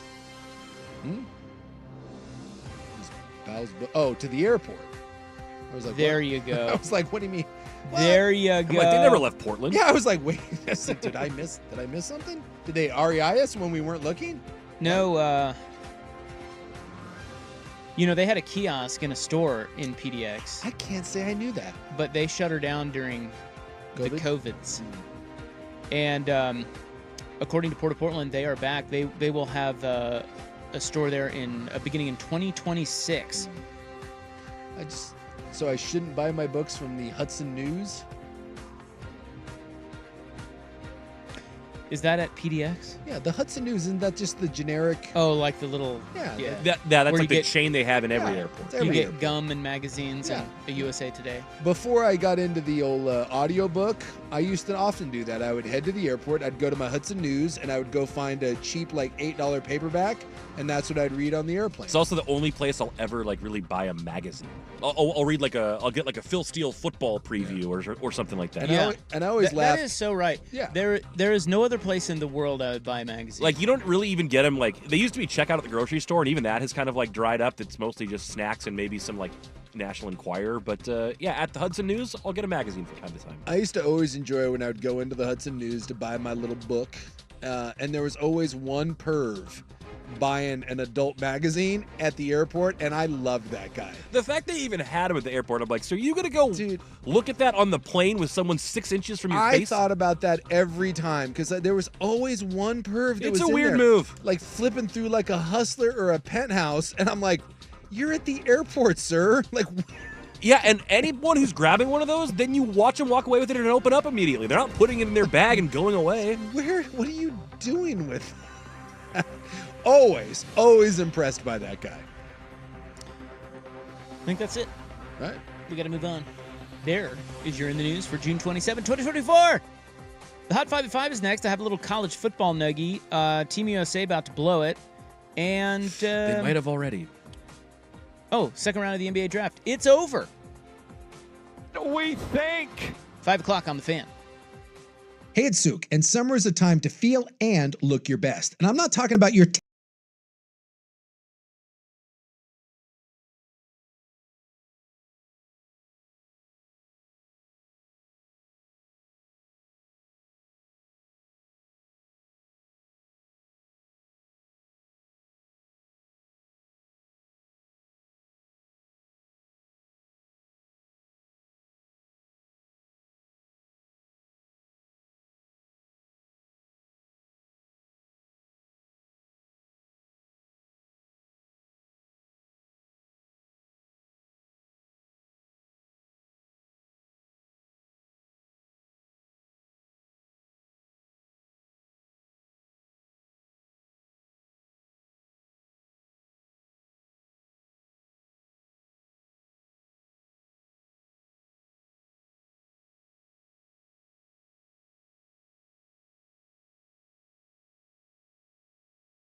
All right, welcome back. Hope you're having a nice, juicy little Thursday. It's Rop and Sook, your sports bros.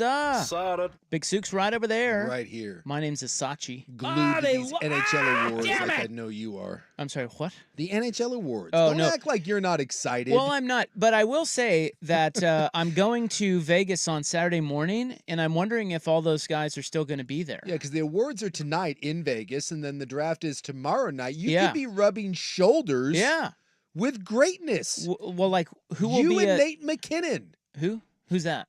He's the MVP. He just Well, won. why would he be at the draft? Well, he's in Vegas. He For just the accepting the award. He just won the MVP. He's probably wait. going to stick around in Vegas and party. I'm guessing some of those guys do. Yeah. What else are you going to do?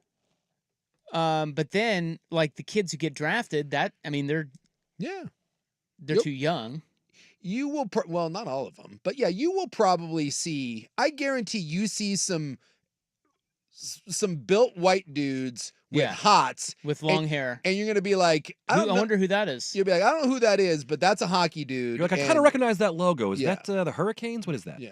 He'll have some good, look You for think the- he's going to have his jersey on walking through the wind? No, I'm just saying, like, I bet you'll see, like, team personnel and stuff, too. Like, you'll see, like, a GM who's wearing an emblem jacket or something like that. Who's the number one pick? Who should I be on the lookout for? That's the kid Celebrini, who's going to the San Jose Sharks. And he's an American. He's the son of the Golden State Warriors, like, strength and conditioning coach. He'll be the number one pick. A little short dude. You might not actually be able to pick him out of a lineup.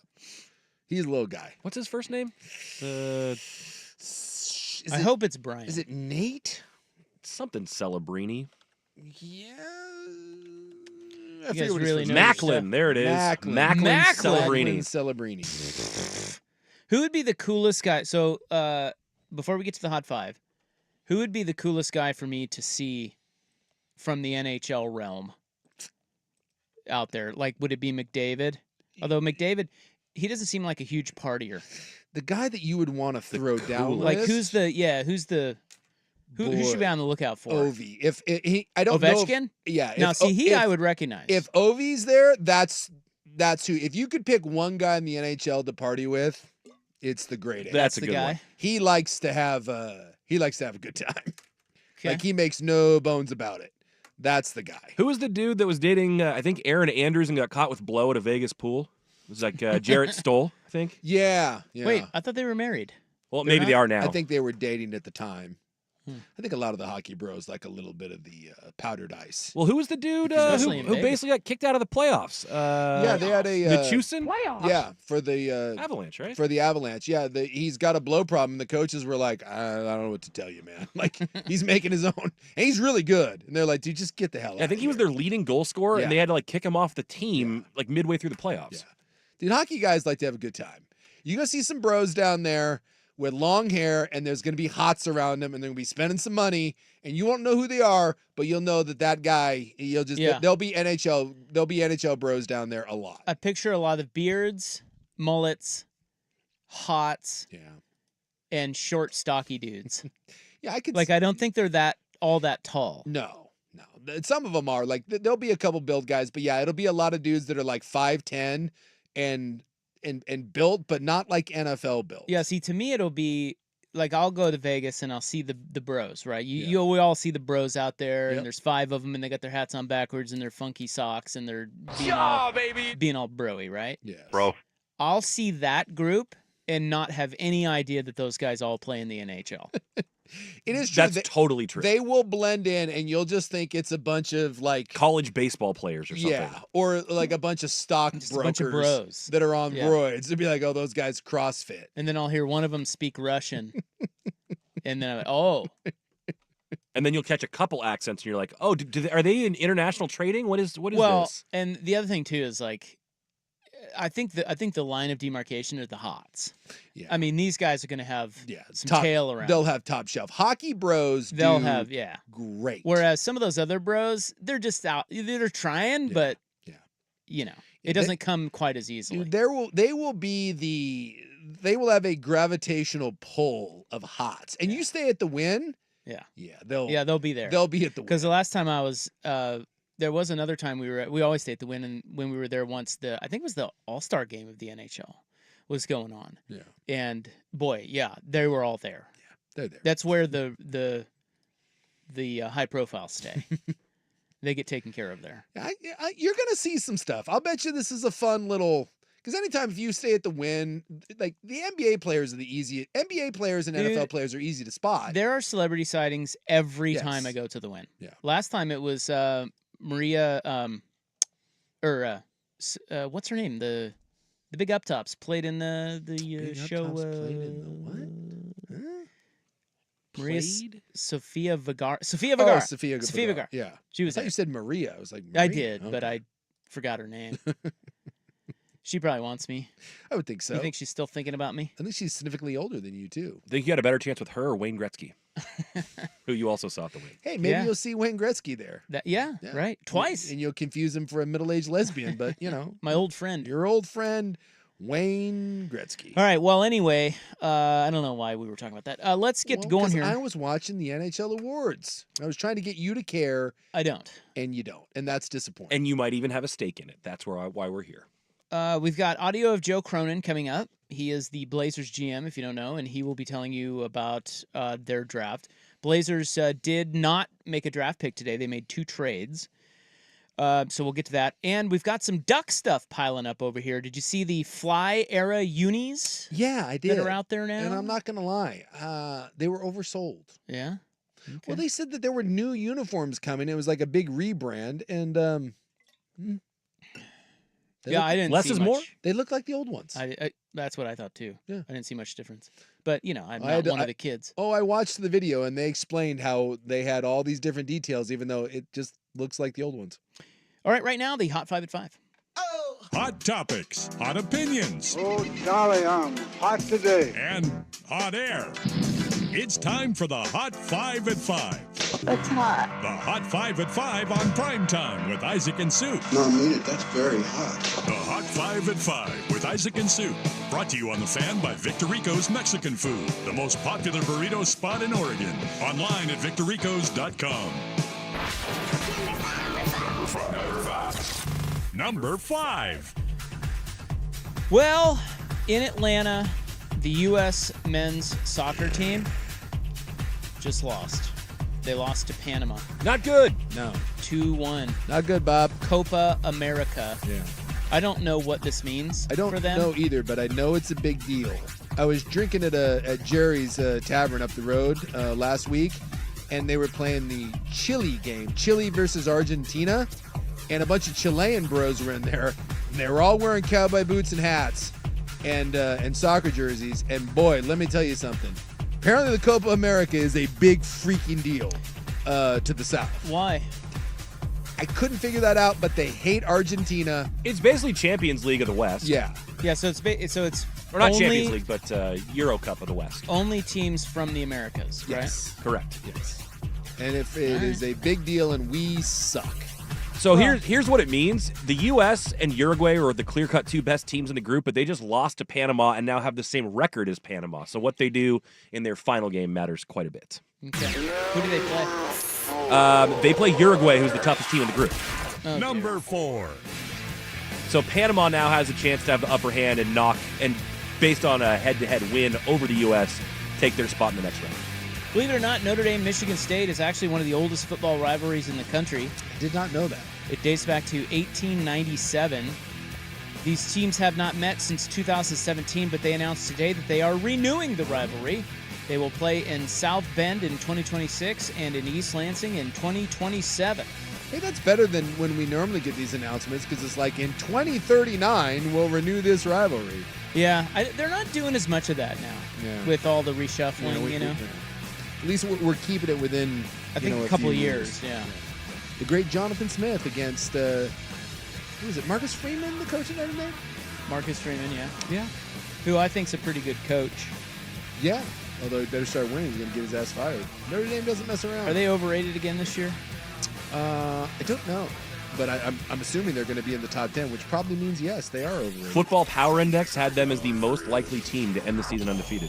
Regular season. Oh, my gosh. Yeah, watch them lose 3 games. After trial, the NFL has been found guilty of violating antitrust law They've been ordered to pay $4.7 billion to fans and $96 million to sports bars who feel they were overcharged to watch out-of-market games. Basically, the league made it impossible to buy single games and to overcharge for the Sunday ticket. So they will appeal. No word on how any money, if it is dispersed, will be dispersed. Well, it's crazy because this lawsuit was filed in 2015 and was dismissed for having no merit. And then it was refiled in California, and now it's worth $4.7 billion. And the NFL is like, yeah, no, we're just going to appeal this thing. This may end up going all the way to the Supreme Court. The NFL will fight this thing tooth and nail. So don't expect a check anytime soon. But if this does get upheld, you will get a check. Hell yeah. Did you ever pay for Sunday ticket? Every time. I don't know if this counts because I'd always call DirecTV and threaten to quit, and they'd give it to me for free. Yeah, I did that too. So does that? No, you won't. No, you got it free. You're not going to get money. And then and then later on, I used to buy the Madden football game, and it came with a copy of it there too. So I don't remember if I actually ever paid full price for it. Celtics big man Kristaps Porzingis did have surgery on that lower leg injury. They are saying he's going to be out 5 to 6 months. Yeah, and he hopes to return by Christmas. And because they're an apron team, they really can't go out and get anyone. Like they're very limited. So, but they don't need him until they'll be fine. January anyway. Jimmy Butler will not sign an extension with the Heat or any team that he's traded to. He is choosing to become an unrestricted free agent next summer, which is probably good because he'll make a ton of money. Yeah, but it also kind of neuters him. I mean, there was some talk that maybe they would be looking to move on for him, but like his trade value is not a whole lot if he's like, hey, I'm a rent-a-player. And the Nuggets, your Denver Nuggets, are working toward a max 4-year, $209 million extension for point guard Jamal Murray. That is expected to be done shortly. Yeah. He's still never made an all-star team. No, he hasn't. Free agency starts Sunday. Did he ever make an all-NBA team? I don't think he has. So he's not eligible for the Supermax. Number 1. I don't think he is. No, I'll double check on the All-NBA, but I don't think he did. Loser. He is a loser. You may be surprised to find out the second round of the NBA draft is actually over. It started just after 1 p.m. today for some reason. Now, the Blazers traded the 34th pick to the Knicks for 3 seconds. We'll outline those in our next seggy. New York then took Marquette guard Tyler Kolek, or the Blazers drafted Tyler Kolek for New York. The Zers also had the 40th pick, but they dealt that to Oklahoma City. And we're starting to piece together how that all went down. So we'll reset you on all that when we get back. And we're going to hear audio from Joe Cronin as well. The Hot 5 at 5 is brought to you by Victor Rico's Mexican Food, the most popular burrito spot in Oregon. Order now at victorricos.com. By the way, one other second-round note. Nothing major of note, but Bronny did go to the Lakers at number 55. Yes, after Clutch Sports and LeBron James threatened to send him to Australia if anyone dared draft him before the Los Angeles Lakers. So when we come back, you'll hear Joe Cronin on some issues like trading for the Israeli guy. That's what I'm going to call him. How about just DA? DA. DA works. And Denny, Grand Slam. Yeah. What? What'd you say? Denny. I'm going Denny like Denny's like the diner, so Denny, Grand Slam. You know, Lumberjack Slam. And Donovan Clingan, and then these trades as well. So we'll get you caught up on all things Blazers coming up next. And we got some Duck stuff coming up as well. It is 5:17 on The Fan. The Fan Merch Locker is now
in the NBA this year, especially when the second round is in the middle of the day on a weekday.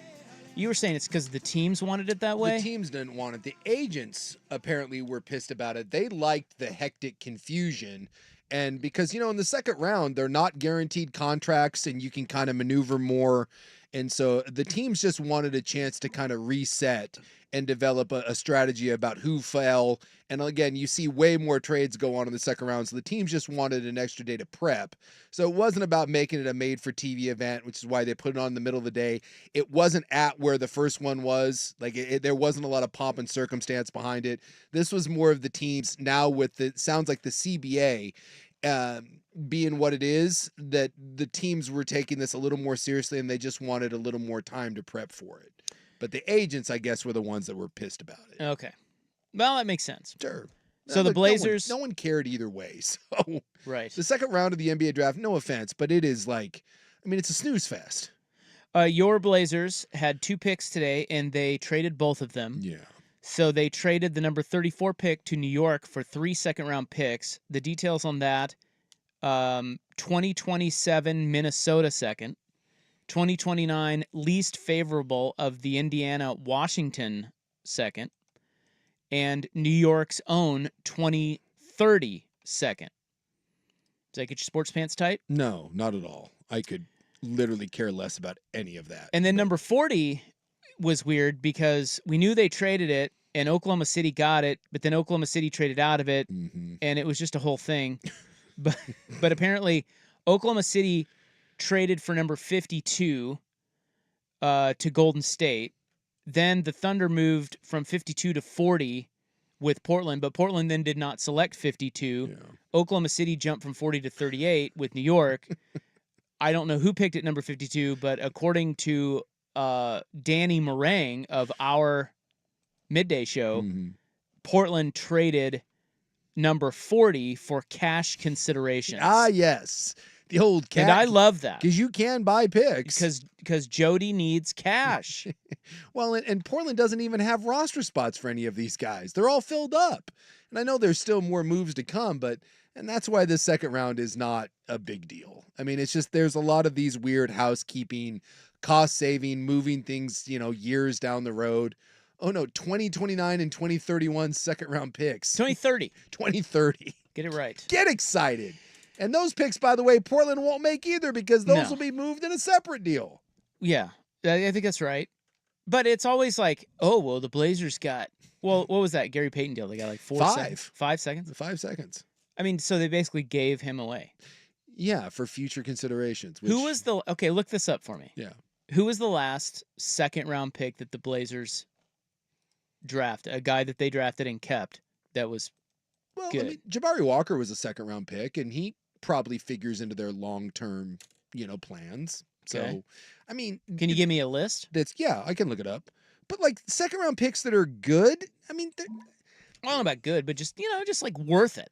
Yes. I'll look that up because there have been some that they draft in the second round that do end up, being something. Ryan Rupert is going to be that guy, undoubtedly. Although he kind of seems like the odd man out right now in that rotation. He hasn't done anything. I know, it's a joke. Oh. That was funny. I like that.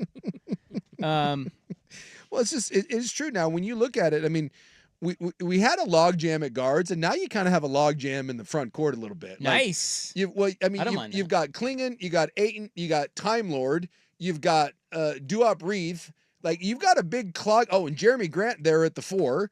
And you got a bunch of wings now. Like, there's only so many spots to go around. And so the roster is not done. More moves will be happening. Will Barton was a second-round pick. He was here for a little bit. Yeah, Barton, okay. And then you mentioned Patty Mills earlier, but those are probably the only two in the last 15 years or so that really had a little bit of staying power and some productivity. I said, Jabari Walker, you think probably has a spot on this on the team at he's a rotational guy. Gary Trent was a second-round pick, according to some on the text line. I'm looking here. That sounds right. Maybe. Yeah. I've got their whole history here. I'm going down. What year would he? I think it was one of those where he actually got drafted by somebody else, though, and so then they had to. They still have those on here. I'm not seeing what year would he have been drafted because I do not see. Let's listen to Joe Cronin. Yeah, please. He's the GM of the team. He spoke last night. Here he is talking about the Blazers' first-round pick, Donovan Clingan, and his defense. Donovan, to me, is an interesting defender. Of course, he's more of a drop big that's best around the rim. I mean, it's what he does best is protect the rim. But his IQ and his feel and his ability to navigate and react and, play the right angles or, adjust his depth depending on, who you're playing against and what you're trying to take away. I think Donovan's going to be a nice, versatile defender that, in general is just going to up our defense, something that we've continually tried to do and we're starting to get better at, but we still have a long ways to go there. I think rim protection, has been a big hole of ours, and Donovan helped solve that problem. And here he is talking about pairing Clingan with Scoot.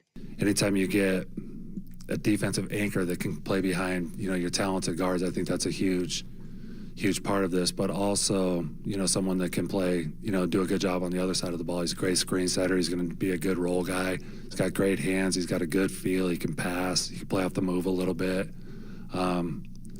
He's got some work to do, like a lot of young big men, but we like where he's headed skill-wise. Yeah. A little bit of a red flag that the first thing he mentions is he's a great screen setter. His offensive game is very, very limited. And I also don't know if he's a guy that you can play pick and roll with and dive to the hoop. I don't know. We'll see how athletic he is. In college, he is a heavy-footed guy. I mean, he's not Zach Edey heavy-footed. What size shoes does he wear? Well, he's 7'2". I'm assuming that thing's got to be like a 19. Think he's packing heat? He's a 7'2" guy. My guess is probably. Aren't they all? But, I mean, he's not, he's not seemingly the way the NBA is going with 7-footers because he's legitimately, 7'1", 7'2", and is close to 300 pounds. But, he is a guy that just putting his big ass in there on defense should be a deterrent at the defensive end. I am interested to see because, Scoot's a guy that doesn't shoot the ball very well, and he's more of a get to the rim. If he's a guy that can't extend out and can't develop a more of an offensive game, does he clog the lane a little bit? I am interested to see how it works on the offensive end. But from a defensive standpoint, I would think that he makes an immediate impact. But then again, we're going to have to see, what happens when some of the stretch fives or when people go 5 out and they run 5 small and you get more of a power forward. Is he a guy that is going to, at times, as you've mentioned with some of the other bigs, is he going to get played off the floor? The nice part about him is he shouldn't be playing more than 20 minutes a night. Aiton's going to be the starter. And then you can kind of see how he goes and get acclimated. And he certainly is a nice change of pace. Here is Dr. Cronin on the current mode they are in. We're still in such a talent acquisition mode that we're not super concerned about who's playing ahead of who or who's playing next to who. It was more for Donovan. It was obviously get a really talented guy who addresses some huge needs for us, specifically, like we said, the rim protection, the defense, the rebounding, the offensive rebounding. Part of this is we're building a competitive culture. We want these guys to come in and compete and, earn whatever minutes and roles they get. And, when you're a rebuilding team like we are and you're trying to take that next step, we need guys that are capable of coming in and winning jobs. And that's what we're looking forward to, is just being more competitive. We need guys who can set a screen. Well, and happy to be coaching guys. And he's a great culture guy. By all accounts, great kid, works his ass off, reshaped his body. Did have 2 foot injuries last year at UConn, but he was out for a couple weeks with each one. But no red flags on his medicals, and all right. The only thing is, and I think this goes for everyone in this draft. I think when you see him number 7 overall, I hope people aren't expecting him to come in and be this dominant force. He's going to back up Ayton. He's going to play 15 to 20 minutes a night, and he's going to average. I'll bet you this year he averages 7 points and 5 rebounds a game. So I just hope there's some some expectations of realism here, and that he's being brought in to hopefully be the guy of the future. But I'm guessing it's going to take a while for him to acclimate to the game and the speed and the quickness that it's going to take to play at this level. So you don't think Blazer fans will be booing his ass right off the top? I certainly hope not. Boo his ass! Well, he's a big, kind of stiff white guy, and I hope that people don't. I don't think a lot of people loved that. I hope people don't freak out. Well, I think they already have. Well, did you see Jake the Hater storm out yesterday? Look, the people are fed up. Almost everyone that covers the draft thinks that this is who Portland wanted. They think that he was a guy that was potentially a top 3 pick. You didn't have to move up to get him. I've heard nothing but praise for what Portland did in last night's draft. Again, I don't know what that means because those people don't know anything either, but I guess that's good. I will play this for you because where was that? I don't know. I've got a clip here. Who was it? And I can find it for you. Oh, no, I got it. It's that Adam Finkelstein? You know him? Sure. Yeah. CBS Sports. Okay. This is an A for Portland. This is a best case scenario. I mean, there was real traction for him going #1. There was talk early on he could go #2. They had all these teams, Memphis, Chicago, OKC, who were all trying to trade up to get him. It looked less and less likely that Portland would be able to get him to fall all the way to 7. Now they have their center of the future. We are talking about a huge physical presence in the rim, a defensive monster with his shot blocking, with his timing, and what we don't talk enough about is the offensive potential. At his size, to be able to dribble, to make slip passes and backdoor passes off the dribble when you're 7'2", and I think he's got some long-term shooting potential. We're a couple years away from that, but he's got real touch, and I think he's got a chance to stretch the floor. So this is a home run for Portland. Yeah. He's a better athlete than I think some people are giving him credit for. This is not Zach Edey. Like, Zach Edey got exposed, by the way, against UConn in that pick and roll. Klingon is a guy that can move a little bit. Even some of the draft workout videos that they released, he looks pretty fluid out there. Yeah, no one's going to confuse him for Akeem Olajuwon, but no one's expecting him to be Akeem Olajuwon. So how many drafts does it take to get out of talent acquisition mode? I think this in theory, if everything goes according to plan, right? And do we have the clip where, by the way, he talks about Scoot and Shaden? Yeah. Because I think we've got some clarity now on where the building blocks of this team are.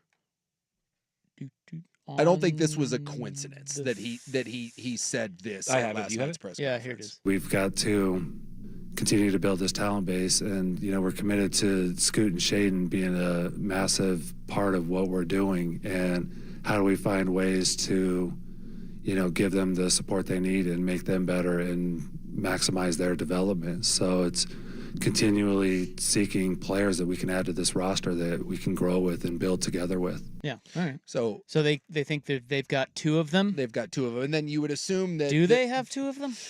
Well, and this is why I said according to plan. So follow me on this. You asked, when do you get out of talent acquisition? My argument is if things go according to plan, and that is such a big, giant if, it's next year. So after this next draft, because they're not going to be any good this year. No, they should be bad, and the mission should be bad. The mission should be to be very bad.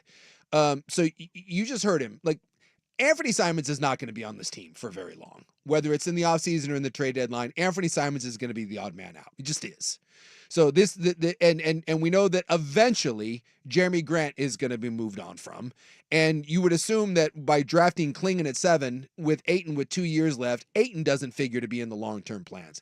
This team will be built around Scoot at the 1, Shaden at the 2, DA, who they made the move for, old Denny there that they made the move for from Washington. He's your 23-year-old small forward on a wonderful contract, and Klingon at the 5. That is the core of what you are trying to do. The goal is next year to be dog blank awful, get a top 3 pick, and whether that's Cooper Flagg or Ace Bailey, or is it Dylan Harper is the other guy, supposedly there's 3 to 4 to 5 true difference makers in next year's draft. I think the idea is you suck one more year, you end up with a top 3 or 4 pick, you draft that guy, and that is your core, and then from that point going forward, and let's be honest, Johnson's probably fired after this year too. He's a lame duck coach. And you're going to hire a new coach. You're going to draft, hopefully, Cooper Flagg or someone like that.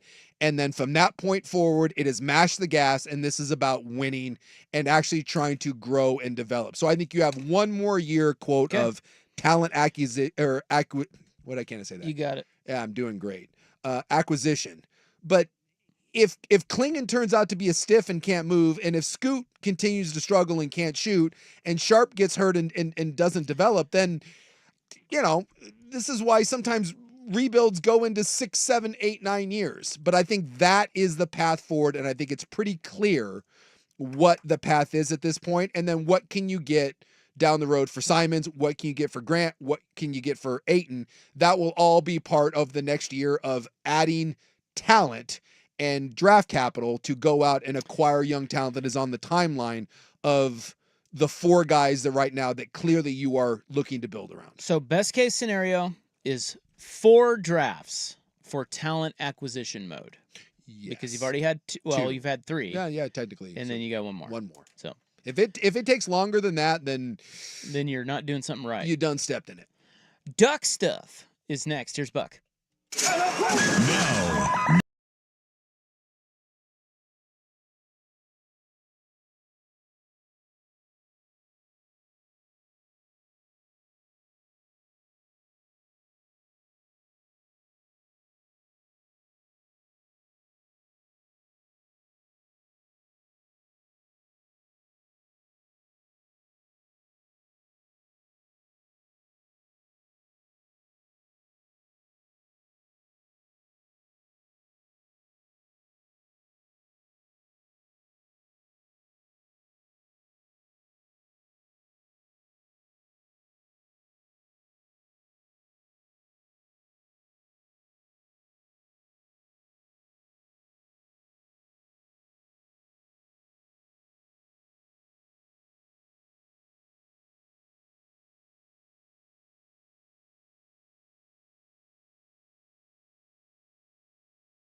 things. One, did you see the Fly Era unis that were released this week? They're called Generation O, and then this was the Fly version. D'Anthony Thomas. Yeah, the all black, and it just looks like they're old black jerseys. Like they combined the old D'Anthony Thomas when they had the feathers on the shoulders with the old diamond plate Dennis Dixon, but it just looks basically like the same uniform that they had when they went all black. Yeah, they basically took little details from older, louder jerseys and made it kind of a cleaner, tighter look. And which I like that. I like what they're doing. It's not going to make as much news, but I think it actually maybe looks better than some of the former iterations. So. Well, I think it's a cool homage to former players. Yeah. You know, and I think that was the whole point. Yeah, exactly. D'Anthony Thomas was in the release video that they did, and they're saying to get it standing on the shoulder of giants because the shoulders are where they do the feathers and the diamond plating. Got to have that fun little quirky thing. There's a whole video explaining it. Yeah, a lot of people don't like the diamond plating. Yeah. That wasn't my favorite look, but the diamond plating is subtle on this. I just thought that they were going to do, when they made the big Generation O, I thought you were doing a complete rebrand and we were going to get new helmets and, you know, like an entirely different look. And this just, like, again, it's cool. It just looks like their old ones.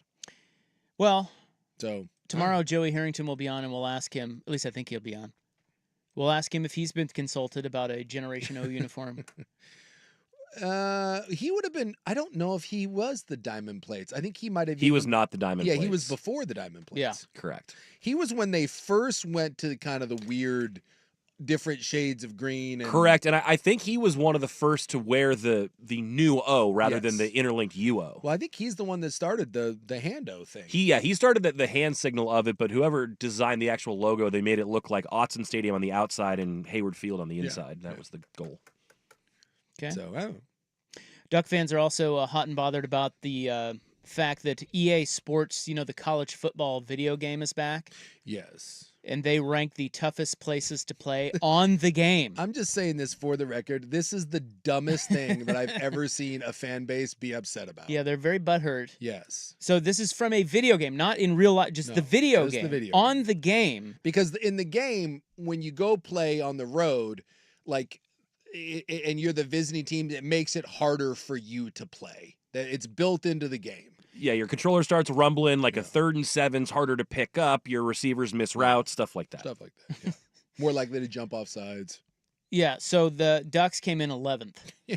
I love that everyone, because there were a bunch of lists going around about the top 10, and Duck fan was so like, not in the top 10! And then like you look at the bigger list, you're 11th. Like what? You're the 11th hardest place to play in football. Do you really think you're the hardest place to play? Come on. Like, and it's a video. Lloyd Carr said it was. One guy. That's what every Oregon fan will tell you. One guy. Well, who do they think they're? So let me look at the rankings. They have Texas A&M number 1. Yeah. And Which, that is. Do we think that's true? Is Texas A&M the toughest place to play in the country? Never played at Kyle I've been Field, there. But... It is a very. They are. It's wild. It's a really good scene, and the thing that makes that stadium great is it is right on top of. Yeah. Like there's just no space between the field and the fans. Like well, there's like 120,000 people. And, it's legit. Yeah. But I'm thinking about. I mean, I guess I immediately jumped to places in the SEC that, like, I mean, LSU at night, like more raucous than that, maybe. I guess. Well, but I just played golf with a guy who's been to both. We were just talking about this actually. He'd been to Kyle Field and Tiger Stadium and said Kyle Field better for that reason.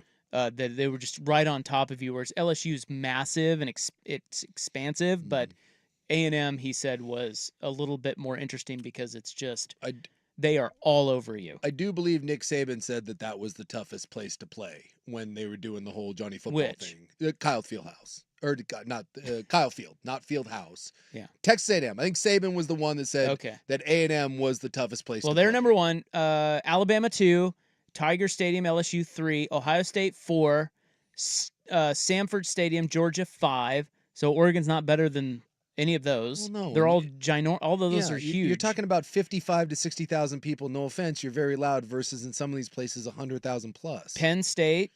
Yeah, the Beaver Stadium. Yeah, they're over 100 there. They're 6. Camp Randall, number 7. Yeah, very tough. Probably comparable to Camp Randall, I would think. I would think. Ducks. I think honestly now the difference between Camp, like all these schools here, they're probably interchangeable. Oklahoma is next. That's pretty good, man. I mean that's I don't know how many they seat, but Florida State and then Florida and then Oregon. Yeah. Like again, you're gonna be like, no, we're tougher than the swamp. Well, did you see the thing that Oregon fans now have to hang their hat on in relation to the game? Oregon, the second best offense in the country. Yeah. That came out today. On the game? On the game. I would also like to point out that Colorado's offense and defense are both on there as one of the best. Colorado's defense, top 20. Same with USC. What? Yeah. That's why people shouldn't be reading into this. Exactly. Why does it do that? Talking about, like, what is it? Because they want Colorado to be good. They want them to be popular. They want them to be a popular pick. Okay. I got you. I just like to point out that don't take anything seriously when the defensive power rankings have, I'm looking here, I just want to be clear. Colorado, who might have the worst defense I've ever seen in the history of college football, they're 20th, and USC, who has the second worst defense I've ever seen, they're at 16. So Oregon is at 3 on the defensive power rankings and 2 on the offensive rankings. So shouldn't it make Oregon fans feel good? They're ahead of Clemson and Tennessee. Well, Michigan. Well, but there's another one. They put Clemson's offense that was absolutely dog-ass. And it's 9th or 10th. They're just ranking brands. Well, I'm talking about stadium thing. Yes. I went back to the toughest places to play. Places, yeah. Oregon is ahead of Clemson, Tennessee, Auburn, Michigan, Texas, Notre Dame. I mean, come on. You're doing just fine. Some pretty high praise. It's just Duckies. It's so funny how angry like fans get over the dumbest things. And also, look, Oregon is a great place to play. It's a great team.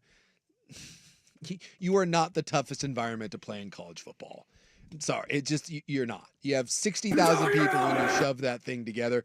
If you asked any coach whether they would want to play in a big game at 100,000 people at Neyland Stadium in Tennessee or Oregon 60, my guess is they'll take Oregon 60. All right. Well, tomorrow, I think we'll have time to get into some Big Ten lines. Is it too early for that? No. Never. We'll do that tomorrow. And Joey will join us for more hot duck talk. Maybe we'll ask him about uniforms. I wonder what he thinks of, like, back when he played, I wonder what his thoughts were on the uniform thing. Because you're right, that was like right at the beginning of the when they kind of cranked it up. Yeah. That was when everything's. I remember. And now looking back, those are terrible. But. Yeah, I couldn't stand them. I remembered because I was right when me and Joey were about the same age and getting recruited and all that. And that was when Oregon really made we're going to double down on this and form a brand. And I thought for years it was horrific. And then right after the diamond plate stuff, to me it changed. Even as an old fuddy-duddy, Oregon made once they got rid of the diamond plate and they went to kind of more of this version of it. Oregon's got some of the best looks in the country. Well, it felt like it was attention grabby at first, and then once they had attention, then they tried to make it cool. Yeah. Because it didn't start out cool; it was just loud, different, and now it's pretty cool. You can't argue. I mean, you can if you don't like the Ducks, but their stuff. When you ask people around the country, you ask especially kids. Oregon's got some of the best branding and some of the cleanest looks and nicest stuff anywhere in college football. And even as an old fuddy-duddy like me, 99% of the time when they put something out, I'm like, ooh, that's slick. And you know about some of this, but like I guess at like the All-Star games, Senior Bowls, Shriners games and stuff like that, the guys from other schools covet Oregon stuff. They all trade stuff. They trade stickers and gear and stuff, and that's like the number one stuff that they all want. That's what matters right there. All right, we'll be back to wrap it up right after this. Well, we're not wrapping it up. We're going into the club. Yes. It's an open seggy. Yeah. Look, let's be honest. We got nothing next. Love the open And we're running late on time. So that's next. It's going to be exciting. 5:54 on the Fan. Rob's sticking around for Window Nation. What is important to you when you need to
Now we do have one Ducks follow-up, and it's not even Ducks. No, there's Geese. It's a Geese follow-up. Controversy. Yeah, so the new court, we were talking about this the other day, the Ducks revealed the new court at Matthew Knight Arena. Deep in the woods. They should have hired a symbologist because they got one of them wrong.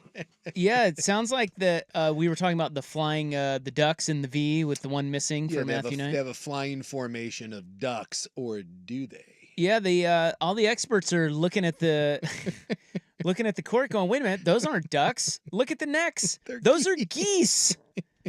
What are they doing? I love this. You were talking about how much those guys made to do that? Yeah. And they put geese on the floor. Because they're not ducks. This is my favorite thing. If indeed this is true, my favorite part about this whole thing is this dumbass, like, with the architecture firm or whatever that spent so much money kind of redesigning this thing, and they put so much thought and effort into it to the point where they claim that every tree, the outline of every tree is actually a tree that was used to build the court or Matthew Knight Arena. Paying homage to the actual trees. Which is just so stupid, and no one can prove it, but sure, whatever. But if you went to that sort of detail and you actually did that, but you couldn't find a silhouette of a real duck of the correct animal, and you used a goose instead, I'm sorry, that's the best thing of all time. Now, I so want this to be true. I can't say that I would know the difference, but if you look at what what's out there, the geese, they have longer necks and they have wider wingspans. Yeah. And that is what the silhouettes look more like geese than ducks. I don't know if that's right. It does appear to be a silhouette of a goose. Yeah. And I want it to be. Yeah. And look, there may be some prejudice here because, again, I think this is hilarious that some pompous firm, the tree thing was just so over the top cheesy that I desperately want the geese thing to be true. So I need confirmation. I need like an actual real expert who's nonpartisan. We need someone from like Purdue to come in and tell us this. Some sort of bird expert. Because if this is, there's someone at that firm right now being like, oh my God. Yeah, someone's getting We turfed. look like a bunch of ass clowns right now. Thanks, Isaac and Zook. All right, the club is next. See what we have here. I love stuff like this. When you have one job, one Yeah, job. well, and you're like you said, you're so over the top about all the thought and time we put into this. The extra effort to add nuance to the things that didn't need nuance, like the trees, and to miss that part. Come on, be true. Be true. All right, coming up, we've got violent sneeze news and two bits of. By the way, violent sneezing is nothing to laugh at. No, it isn't. Like Sammy Sosa on the DL once. I'm at the age now that every time I sneeze, I feel like I'm this close to blowing out an O-ring. I thought that violent sneeze by Sammy Sosa, it didn't put him on the DL. It turned him white. Oh, maybe. Thank you. When we went to the Giants game, somehow we ended up, I think we were talking about Barry Bonds, and we were sitting with some people from Bank of America, the people who were down there with me and my buddy, and they hadn't seen Sammy Sosa. And so before we knew it, there was a whole... I was just passing my phone around to the entire section. And there was like 10 people that had not seen Sammy Sosa in probably 15 years. And it was amazing. We together had a wonderful moment where we realized that Sammy Sosa is now a white cowboy, and it's vampire, and it's amazing. Full on cowboy boy. All right. We've got violent sneeze news. And have you ever been this mad? Two bits of ever been this mad news. They're piling up. So we'll get to that coming up in our next hour. It's The Club on the Fan. No time for a traditional in-ground vegetable garden? Mr. Plywood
my top 3 like biggest fears. Well, dude, sneezing is no joke. No. And you're right. As you get older, it hurts more and more. It does. When you sneeze. And while sneezes are shockingly satisfying, at least they are to me. Yeah. It is terrifying that something could go horribly wrong when you sneeze. And boy, this one, I've never even heard of this. Because we have seen some athletes, who've sneezed and then they... Yeah, you pull like a rib cage or you tweak a muscle in your back. Sammy Sosa famously, I think there was a... wasn't there a football player? I can look up athletes that have hurt themselves sneezing. Sosa's the famous one. Yeah, maybe I'm thinking of Sosa. Anyway, this is in Florida. A man was eating in a diner with his wife recently, and he sneezed so forcefully that it caused parts of his intestines to exit his body. Oh, I don't like that. Through a surgical wound. Ooh. Ooh. Yes, this man is 63. He had a history of prostate cancer. Oh, my gosh. During treatments for post-cancer, he encountered various health complications, and he underwent a cystectomy, which removes his... Basically, it takes your... I think it's where they take your bladder out. Okay. So you get a bag. Yeah. And so 15 days before the diner incident, he had his bladder out, and so it left him with a wound in his abdomen. Oh, no. That was healing. I feel where this is going. So he sneezed, and his intestines came out. Like seppuku. Are you kidding me? Are you kidding me right now? Oh, my God. That's like Final Destination type stuff. Yeah, they said the morning of the sneeze, his doctors told him that he was healing well and he could remove his staples. He and his wife went out to breakfast to celebrate, and his intestines came flying out. My goodness. Like, what do you even do when that happens? Like, I think you just throw them back in there. You just kind of shove it back in? Ugh. Well, I wondered, like, I picked up my buddy. He had open heart surgery a couple years ago, and I picked him up from the hospital, and I was bringing him home. And he was like, so I had to, they made me put him in the back seat because of the airbags, right? So he was sitting in the back seat. He was like my little newborn baby. I was so paranoid. And one of the things I thought about, because he just had his chest cracked open, was what if he sneezes? I thought about that so much because I got, I got dogs in my car, and I was like, God, what if there's like dog hair and then he sneezes, and like they just gave me all these warnings about like what we can and can't do. And they never once said anything about sneezing. And I was like, a violent sneeze when you've got a big open chest wound, it's right out. Yeah, it's true. It's like, I don't know. Sometimes you have to, they instruct you, try not to sneeze. Yeah. And I don't know how what are you supposed to do? Yeah, how do you do that? I think know. that's kind of stupid. You can't just not. Yeah. Is there a way? Is there a trick to not sneezing? Says I have a buddy who sneezed while trying to take his kid's stroller out of his car and tore his rotator cuff. God, man. I'm telling you, it's no good, man. So this says he sat there. He felt, so he sneezed forcefully, and then he started coughing, and he immediately noticed a wet sensation, and he had some pain in his lower abdomen. Well, I'll tell you right now, it is never a good idea to feel a wet sensation. Ever. Never once have I been walking around and been like, hey, you know what? I feel pretty damp right now. I bet that's a good thing. Spit on that thing. So he looks down. He sees several loops of pink bowel protruding from his surgical site. Stunned, he covers it with his shirt and considers driving himself to the hospital. But then he said he didn't want to change positions, so he just sat there and he called an ambulance. Yeah, that's the smart thing to do. That's probably for the best. The paramedics covered the wound with a pad and gave him painkillers, and they took him to a hospital. His vitals were normal. They carefully reduced the eviscerated bowel back into the abdominal cavity. They inspected the full length of the small bowel and noted no evidence of injury. Boy. So apparently you can do that and be just fine. So you can just sneeze out your guts and then just, Yeah. Important safety tip, though. Don't shove him back in. Leave him alone and then just call an ambulance. I do appreciate that he was trying to drive himself to the hospital. Well, he thought about it. He's like, I got this. How do you put your seatbelt on with that one? Boy, that is a. It would have killed a lesser man. It would have killed a lesser man. There's That no is- question. That is terrifying. Now, it is not the same thing, but my old offensive line coach at BYU, who was just a horrific human being, he had a really bad hernia that he would not have fixed. And often, as he was just being an old bastard, it would pop out, and it would. Oh, God! It would go over because he'd pull his pants up, right? He was a pants hiker, and every now and then, when he was doing something, it would pop out and it would flop over his pants, and so you would see it hanging down, and that old son of a bitch would push it back in. Jeez. And it was the most. Nope. I had never seen a hernia before in my life, but just think of the worst strong bruise you've ever seen, and then someone just shoving a disgusting black and purple piece of your abdomen, and he would shove it back in, and then under his high pants that he would wear, and then tuck his shirt in, and then would go about his business. Wow. And I thought that was bad. Go play intramurals, brother. Now imagine that being your actual, because that's like when the intestines pop out, but it's still underneath your skin. Yeah. Now imagine that just being an open wound. Oh, man. Jeez. Awful.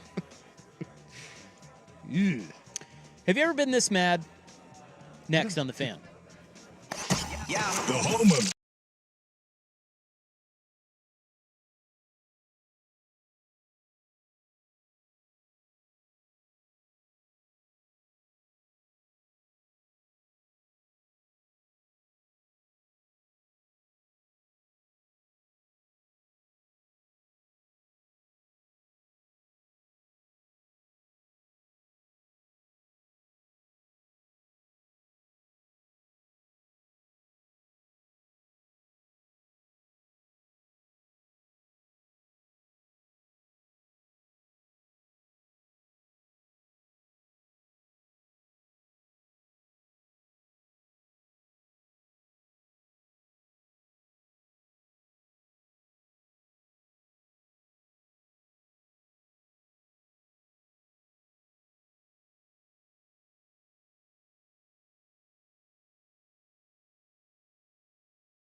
Republican voters for the fact that you nearly lost a safe seat and not your own conduct.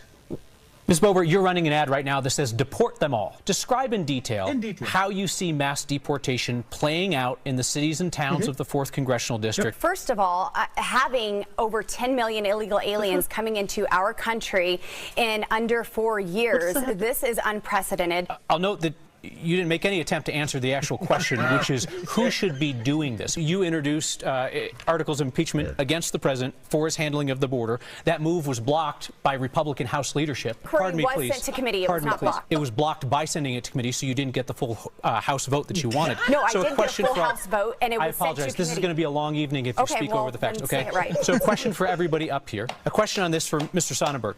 You have also called for mass deportations, and let's talk about that economic impact. Absolutely. I would use the police. I would use the National Guard. Those people aren't the ones working. Those people are the ones causing the crime to go up in Denver and the area around. Imagine, if you will. Do you have any evidence to support that? Because law enforcement has not put that forward. I'm just curious where you're getting that causation.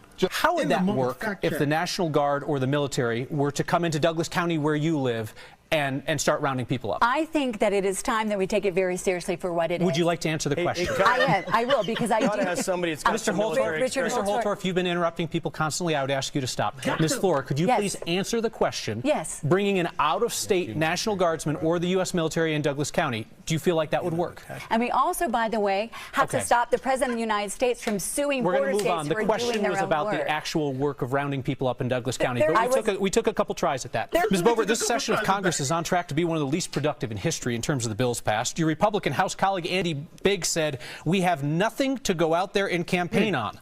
Another House Republican, Chip Roy, said the Republican majority does not have one material, meaningful, significant accomplishment. And that's what the Republicans are saying. I would give you one more opportunity if you would like to answer his question, which is the number of bills you've prime-sponsored that have been signed by the president. So my Pueblo Jobs Act has been signed into law. A number, please. That is one. Got it. Ms. Flora, you've called on all parents to pull their children out of public elementary and middle schools. And last week, the Colorado Republican Party told parents to pull their children out of all public schools. If parents were to take your advice seriously and pull all the kids out of public schools, what would America without a public education system look like? That's a great question. The situation, Kyle, is I'm very proud of the work that I've been doing on school choice. Okay. I was hopeful for an answer about what would happen if folks followed your advice and pulled all the kids out of public schools, but we'll leave that for another conversation. You resigned your position as House Minority Leader after your drunk driving arrest surfaced this year. And my question is not about what you did while drunk, which for anybody who missed it was speeding up I-25 at 90 miles per hour so fast a trooper thought that you were trying to race him. Then you reached for your gun during the traffic stop. You asked the trooper to call the State Patrol's lobbyist. Then you asked him to keep the arrest out of the media. My question to you is about what you did while sober. You did not disclose your drunk driving arrest to your Republican colleagues when they were considering you for leader and electing you. What does that tell voters about your judgment? Well, thank you, Kyle, for that. I mean, should not have done it. Was it a mistake not to tell your colleagues when they were considering you for leader, knowing that you had something so big and embarrassing in your recent past? Yeah. There you go. That guy's amazing. Yeah, the background noise was that there was a guy watching. It was a reaction video. So this guy had spliced together all of it, and he was laughing at what was happening. But that guy is phenomenal. Yeah. What did I say his name was? Clark? I don't remember what his name was. But yeah, he's like a news anchor there. Kyle Clark. Kyle Clark.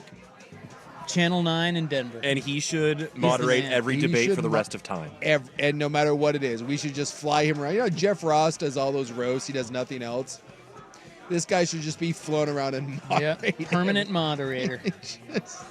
Would you like to make any attempt to answer the question? All right, took a couple stabs at that. We'll move on. Can we get a number? That's one. Great. Great.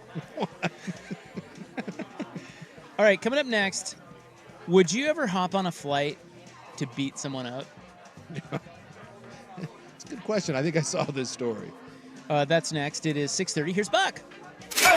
Now from the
Well, apparently gaming must be very intense.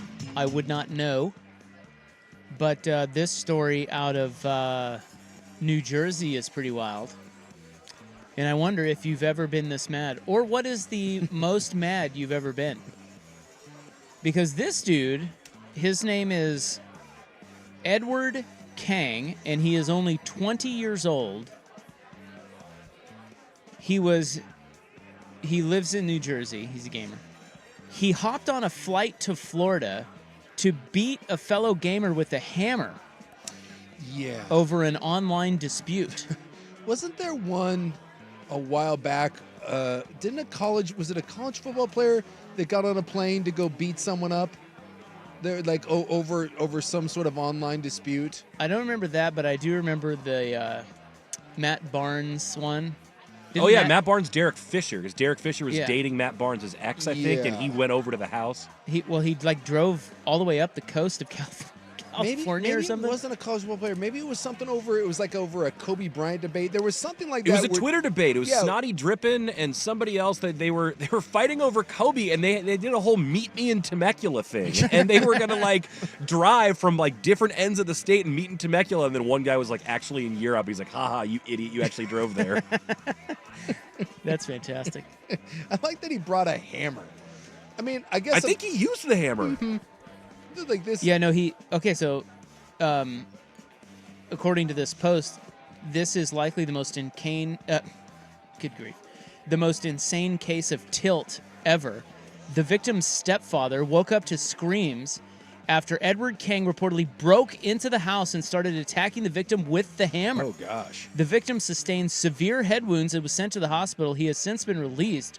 Kang defended his actions, telling police that the victim was a very bad person online before asking how much jail time he was facing. He was charged with attempted second-degree murder. I'm guessing serious jail time. And armed burglary. Yeah, he's going away for a while. Boy, I didn't know. I saw the thing where the guy had said that he brought a hammer. I didn't know that he had actually gone through with it. He found out where this dude lives and basically then snuck into his house in the middle of the night while he knew he would be gaming. It's crazy. And beat him. He flew all the way down there. Yeah, he flew from New Jersey to Florida to do it. Wow. You would think at some point, this is old Jim Jeffries' bit about how he likes muskets because muskets give you time to calm down. He does a whole big rant about the Second Amendment. And he's like, you know what's great about muskets? It gives you time to calm down. You would think that, from Florida to New Jersey, so you got to get online, you got to buy the tickets. So I see you're pretty pissed still. Got to pack. You got to pack, right? You got to figure out where this guy lives. Right? You got to hate pack. Yeah, you got to hate pack. But you would think at some point over the course of getting to the airport, getting on the airplane, at some point you would have calmed down. You think he's just sitting on the airplane, just cussing under his breath, stewing? Just stewing. You're like, what's the matter with that guy? And then I guess it's not funny. And then he does it. And then you do it. You beat the guy with a hammer? Luckily. I guess he was dressed up in all black. He might have even had a mask, and he was he didn't have a way of getting into the house because it was middle of the night, and he's snooping around, found an open door, snuck upstairs, insane. I think they said in the story that he waited for the dude to get up and go to the bathroom, take a break from his gaming, and got him then. It was very calculated.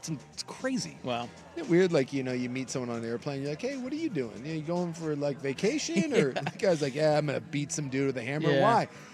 We were playing online video games. Dude really cheesed me off, so I got this hammer in my bag. I'm gonna beat him to death with it. Yeah, just flying to beat someone up. No thing. Well, and look, you shouldn't fly to beat someone up, but there's a difference between flying and punching someone and flying and beating someone with a hammer. Yeah, that's true. In the head. They're kind of underselling this. He was flying to murder the guy. If the stepdad didn't wake up, he does murder the guy. Yeah, that does seem a bit. Over the top. Hey, punching someone's one thing. Hey, I'm gonna punch you right in the face. I'm gonna beat you with a hammer. Well, he probably said, "I'm gonna fly down there and kick this guy's ass." That's an awful pricey ticket. Maybe I'll take a hammer and try to kill him. Make it worth my while. Jeez Louise. Note to self. Which is worse? That or the Missouri esthetician who was caught putting weed killer in her husband's Mountain Dew because he was not appreciative of the 50th birthday party she threw him. Ooh. Which is worse? And boy, she looks crazy. Weed killer. Her name is Michelle Peters. Weed killer. She was arrested and charged with first-degree assault and armed criminal action. How is she not charged with attempted murder? Yeah, Well, that seems pretty It says dicey. she told police she wanted to be mean to her husband because he did not appreciate the party. Well, I understand that, but weed killer can kill you. Like, I don't understand. Oh gosh, yeah. Yeah, she's got the crazy eyes there. Boy, and See her? and she's in a wife beater, and oh yeah, you don't. Boy, you don't screw around with her. So he said that he noticed his Diet Mountain Dew, his 2-liter of Diet Mountain Dew was tasting a little funky. He initially ignored it. He kept drinking it, but then a couple of weeks later, he started suffering from, like nausea, diarrhea, sore throat, vomiting. So she kept poisoning it? I guess. I don't get how she's not charged with attempted I murder. don't know. He was coughing up thick mucus. Oh my goodness. So then he goes back to his security cam, and he has a security camera inside his garage. Of course he does. So he goes back and he checks it, and it shows her taking the Diet Mountain Dew from the fridge and a bottle of Roundup into the house. Wow. A few minutes later, she puts it back in there. And that's when he. So And that's when he's like, yeah, the Mountain Dew tested, and Dude, look at her. Yeah. I'm sorry. It's a terrifying You can photo. see how crazy. There's other photos of her. Look at the other ones, like with her with her grandkids and stuff. Yeah, dude, she's insane. Yeah. And you can see it right on her face. 100%. She has the look of I will put weed killer in your Mountain Dew. Woo! Boy, I wonder, is that dude because that stuff causes cancer? Like, should he be concerned, like long term? I would be. And was it the first time she's done it, or were there past grievances that he did this? And it's like, I can't believe that she isn't being charged with more crimes than this. What did you say she got charged with? She got charged here. Because it certainly didn't seem that. Yeah. It didn't seem that bad. No offense, but is this a case of because something tells me that if I was poisoning the BTJ's kombucha, I don't think that I would be hit with just a couple minor things.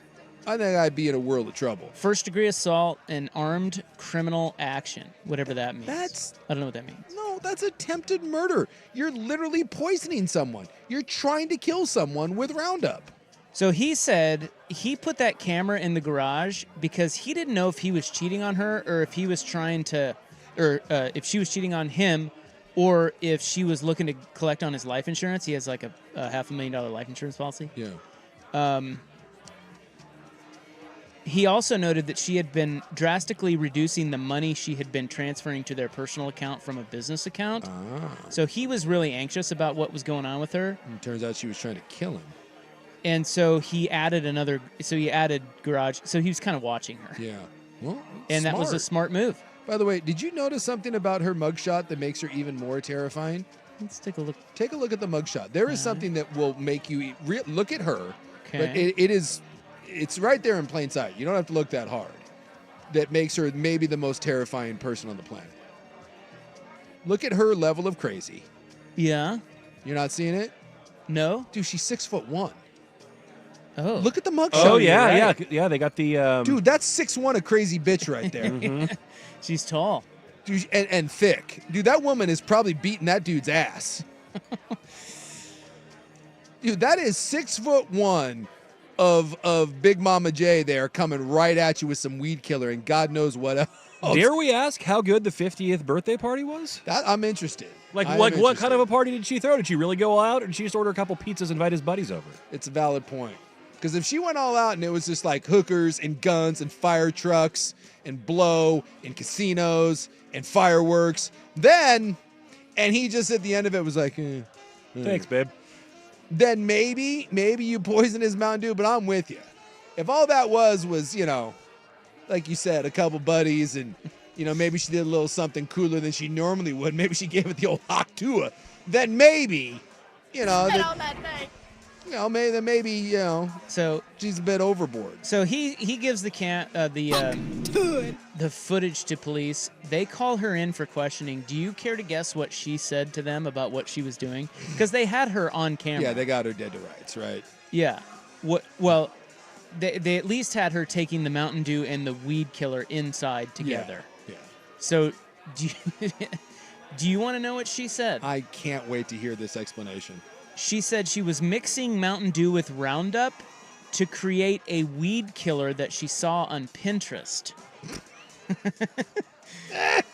And they're like, yeah, that's not a thing.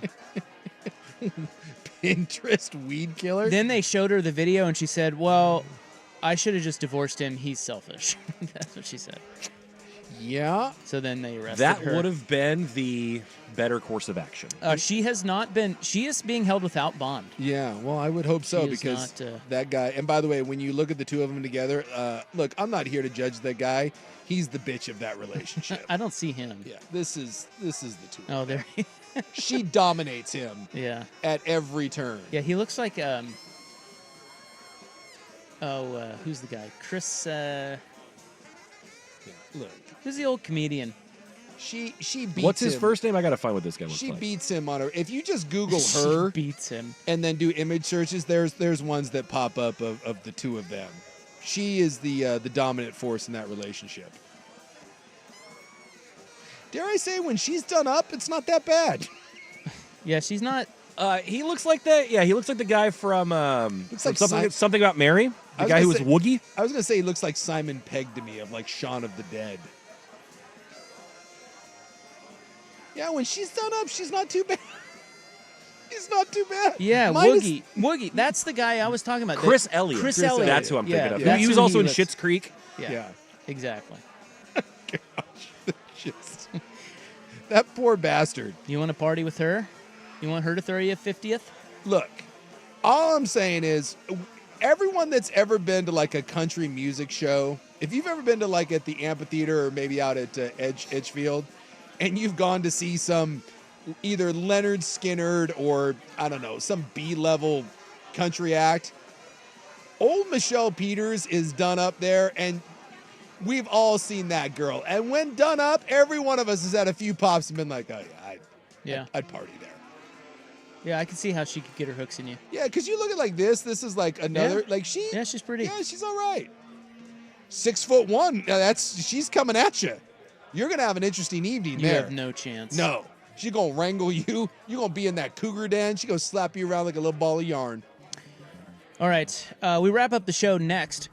Andrew Nemick standing by. He'll be coming up in 10 minutes here on The Fan. The Fan is live on YouTube, Twitch,